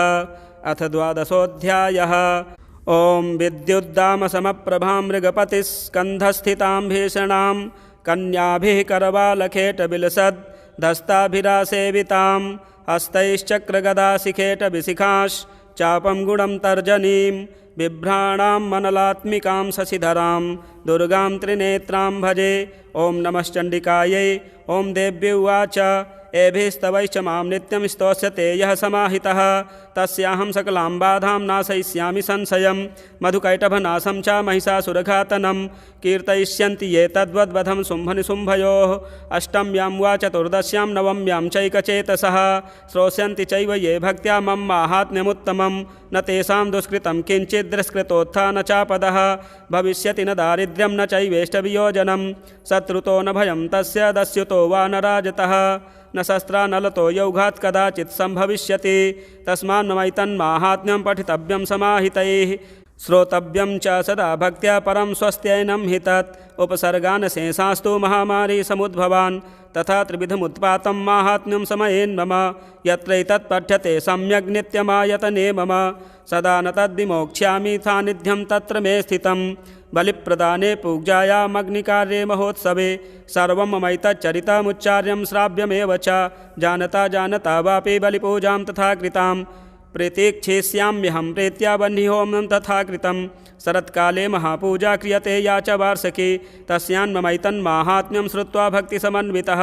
सर्वाबाधा विनिर्मुक्तो धनधान्यसुतान्वितः मनुष्यो मत्प्रसादेन भविष्यति न संशयः श्रुत्वा ममैतन्माहात्म्यं तथा चोत्पत्तयः शुभाः पराक्रम च युद्धेषु जायते निर्भयः पुमान् रिपवः संक्षयं यान्ति कल्याणं चोपपद्यते नन्दते च कुलं पुंसां माहात्म्यं मम शृण्वताम् शान्तिकर्मणि सर्वत्र तथाधु स्वप्नदर्शने ग्रहपीडासु चोग्रासु माहात्म्यं शृणुयान्मम उपसर्गाः समं यान्ति ग्रहपीडाश्च दारुणाः दुःस्वप्नं च निर्भिर्दृष्टं सुस्वप्नमुपजायते बालग्रहाभिभूतानां बालानां शान्तिकारकं सङ्घातभेदे च नृणां मैत्रीकरणमुत्तमं दुर्वृत्तानां शेषाणां बलहानिकरं परं रक्षोभूतपिशाचानां पठनादेव नाशनं सर्वममैतन्माहात्म्यं मम सन्निधिकारकं पशुपुष्पार्घ्यधूपैश्च गन्धदीपैस्तथोत्तमैः विप्राणां भोजनैर्होमैः प्रोक्षणीयैर्हर्निशम् अन्यैश्विधैर्भोगैः प्रदानैर्वत्सरेण या प्रीतिर्मे क्रियते सास्मिन् सकृत् सुचरिते श्रुते श्रुतं हरति पापानि तथारोग्यं प्रयच्छति रक्षां करोति भूतेभ्यो जन्मनां कीर्तनं मम युद्धे सुचरितं यन्मे दुष्टदैत्यनिबर्हणं तस्मिन् श्रुते वैरिकृतं भयं पुंसां न जायते युष्माभिः स्तुतयो याश्च ब्रह्मर्षिभिः कृताः ब्रह्मणा च कृतास्तास्तु प्रयच्छन्ति शुभां मतिम् अरण्ये प्रान्तरे वापि दावाघ्रिपरिवारितः दस्युभिर्वावृतः शून्यगृहीतो वापि शत्रुभिः सिंहव्याघ्रानुयातो वा वने वा वनहस्तिभिः राज्ञा क्रुद्धेन चाज्ञप्तो बध्यो बन्धगतोऽपि वा आघूर्णितो वा वातेन सितः पोते महार्णवे पतत्सु चापि शस्त्रेषु सङ्ग्रामे सदारुणे सर्वाबाधासु घोरासु वेदनाभ्यर्दितोऽपि वा स्मरन्ममैतच्चरितं नरो मुच्येत सङ्कटात् मम प्रभावात् सिंहाद्यादस्य वो वैरिणस्तथा दूरादेव पलायन्ते स्मरस्तश्चरितं मम ऋषिरुवाच इत्युक्त्वा सा भगवती चण्डिका चण्डविक्रमा पश्यतामेव देवानां तत्रैवान्तरधीयत तेऽपि देवा निरातङ्काः स्वाधिकारान् यथा पुरा यज्ञभागभुजः सर्वे चक्रुर्विनिहतारयः दैत्याश्च देव्या निहते शुम्भे देवरिपौ युधि जगद्विध्वंसिनि तस्मिन् महोग्रे तुलविक्रमे नुशुम्भे च महावीरे शेषाः पातालमाययुः एवं भगवती देवी सा नित्यापि पुनः पुनः सम्भूय कुरुते भूप जगतः परिपालनं तयैतन्मोह्यते विश्वं सैव विश्वं प्रसूयते सा याचिता च विज्ञानं तुष्टा रिद्धिं प्रयच्छति व्याप्तं तयैतत्सकलं ब्रह्माण्डं मनुजेश्वर महाकाल्या महाकाले महामारी स्वरूपया सैव काले महामारी सैव सृष्टिर्भवत्यजा स्थितिं करोति भूतानां सैव काले सनातनी भवकाले नृणां सैव लक्ष्मीर्वृद्धिप्रदा गृहे सैवाभावे तथा लक्ष्मीर्विनाशायोपजायते स्तुता सम्पूजिता पुष्पैर्धूपगन्धादिभिस्तथा ददाति वित्तं पुत्रांश्च मतिं धर्मे गतिं शुभाम्। ॐ श्रीमार्कण्डेयपुराणे द्वादशोऽध्यायः अथ त्रयोदशोऽध्यायः। ॐ बालार्कमण्डलाभासां चतुर्बाहुं त्रिलोचनां पाशाङ्कुशबराभीतिर्धारयन्तीं शिवां भजे। ॐ नमश्चण्डिकायै। ॐ ऋषिरुवाच एतत्ते कथितं भूपदेवी माहात्म्यमुत्तमम् एवं प्रभावा सा देवी ययेदं धार्यते जगत् विद्या तथैव क्रियते भगवद्विष्णुमायया तया त्वमेष वैश्यश्च तथैवान्ये विवेकिनः मोह्यन्ते मोहिताश्चैव मोहमेष्यन्ति चापरे तामुपैह महाराजा शरणं परमेश्वरीम् आराधिता सैव नृणां भोगस्वर्गापवर्गदा। मार्कण्डेय उवाच इति तस्य वचः श्रुत्वा सुरथः स नराधिपः प्रणिपत्य महाभागं तं ऋषिं संसितव्रतं निर्विण्डोति ममत्वेन राज्यापहरणेन च जगाम सद्यस्तपसे स च वैश्यो महामुने सन्दर्शनार्थमम्बाया नदी पुलिन संस्थितः स च वैश्यस्तपस्तेपे देवी सूक्तं परं जपन् तौ तस्मिन् पुलिने देव्या कृत्वा मूर्तिं महीमयीम् अर्हणां चक्रतुस्तस्य पुष्पधूपाग्नितर्पणैः निराहारौ यताहारौ तन्मनस्कौ समाहितौ ददतुस्तौ बलिं चैव निजगात्रा श्रीगुक्षितम् एवं समाराधयितोस्त्रिभिर्वर्षैर्यतात्मनोः परितुष्टा जगद्धात्री प्रत्यक्षं प्राह चण्डिका देव्युवाच यत्प्रार्थते त्वया भूप त्वया चाकुलनन्दन मत्तस्तत्प्राप्यतां सर्वं परितुष्टा ददामि तत्। मार्कण्डेय उवाच ततो बभ्रे नृपो राज्यमविभ्रंस्यन्यजन्मनि अत्रैव च निजं राज्यं हतशत्रुबलं बलात् सोऽपि वैश्यस्ततो ज्ञानं बभ्रे निर्विण्डमानसः ममेत्यहमिति प्राज्ञः सङ्गविच्युतिकारकं। देव्युवाच स्वल्पैरहोभिर्नृपते स्वं राज्यं प्राप्स्यते भवान् हत्वा रिपूनस्खलितं तव तत्र भविष्यति मृतश्च भूयः सम्प्राप्य जन्मदेवाद्विवस्वतः सावर्णिको नाम मनुर्भवान् भुवि भविष्यति वैश्यवर्य त्वया यश्च वरस्मत्तोऽभिवाञ्छितः तं प्रयच्छामि संसिद्ध्यै तव ज्ञानं भविष्यति। मार्कण्डेय उवाच इति दत्त्वा तयोर्देवी यथाभिलषितं वरं बभूवान्तर्हिता सद्यो भक्त्या ताभ्यामभीष्टुता। एवं देव्या वरं लब्ध्वा सुरथः क्षत्रियर्षभः सूर्याज्जन्मसमासाद्य सावर्णिर्भविता मनुः। एवं देव्या वरं लब्ध्वा सुरथः क्षत्रियर्षभः सूर्याज्जन्मसमासाद्य सावर्णिर्भविता मनुः। क्लीं ॐ। जय जय श्री मार्कण्डेय पुराणे त्रयोदशोऽध्यायः। प्रिय दर्शकों, इस प्रकार से आप नित्य नवरात्रों में माँ दुर्गा जी का सर्वशक्तिशाली श्री दुर्गा सप्तशती का पाठ करें और हमारे चैनल को भी सब्सक्राइब करें, शेयर करें, बेल आइकन के बटन को भी दबाएं। मिलते हैं एक और अच्छे वीडियो में। जय माँ दुर्गे।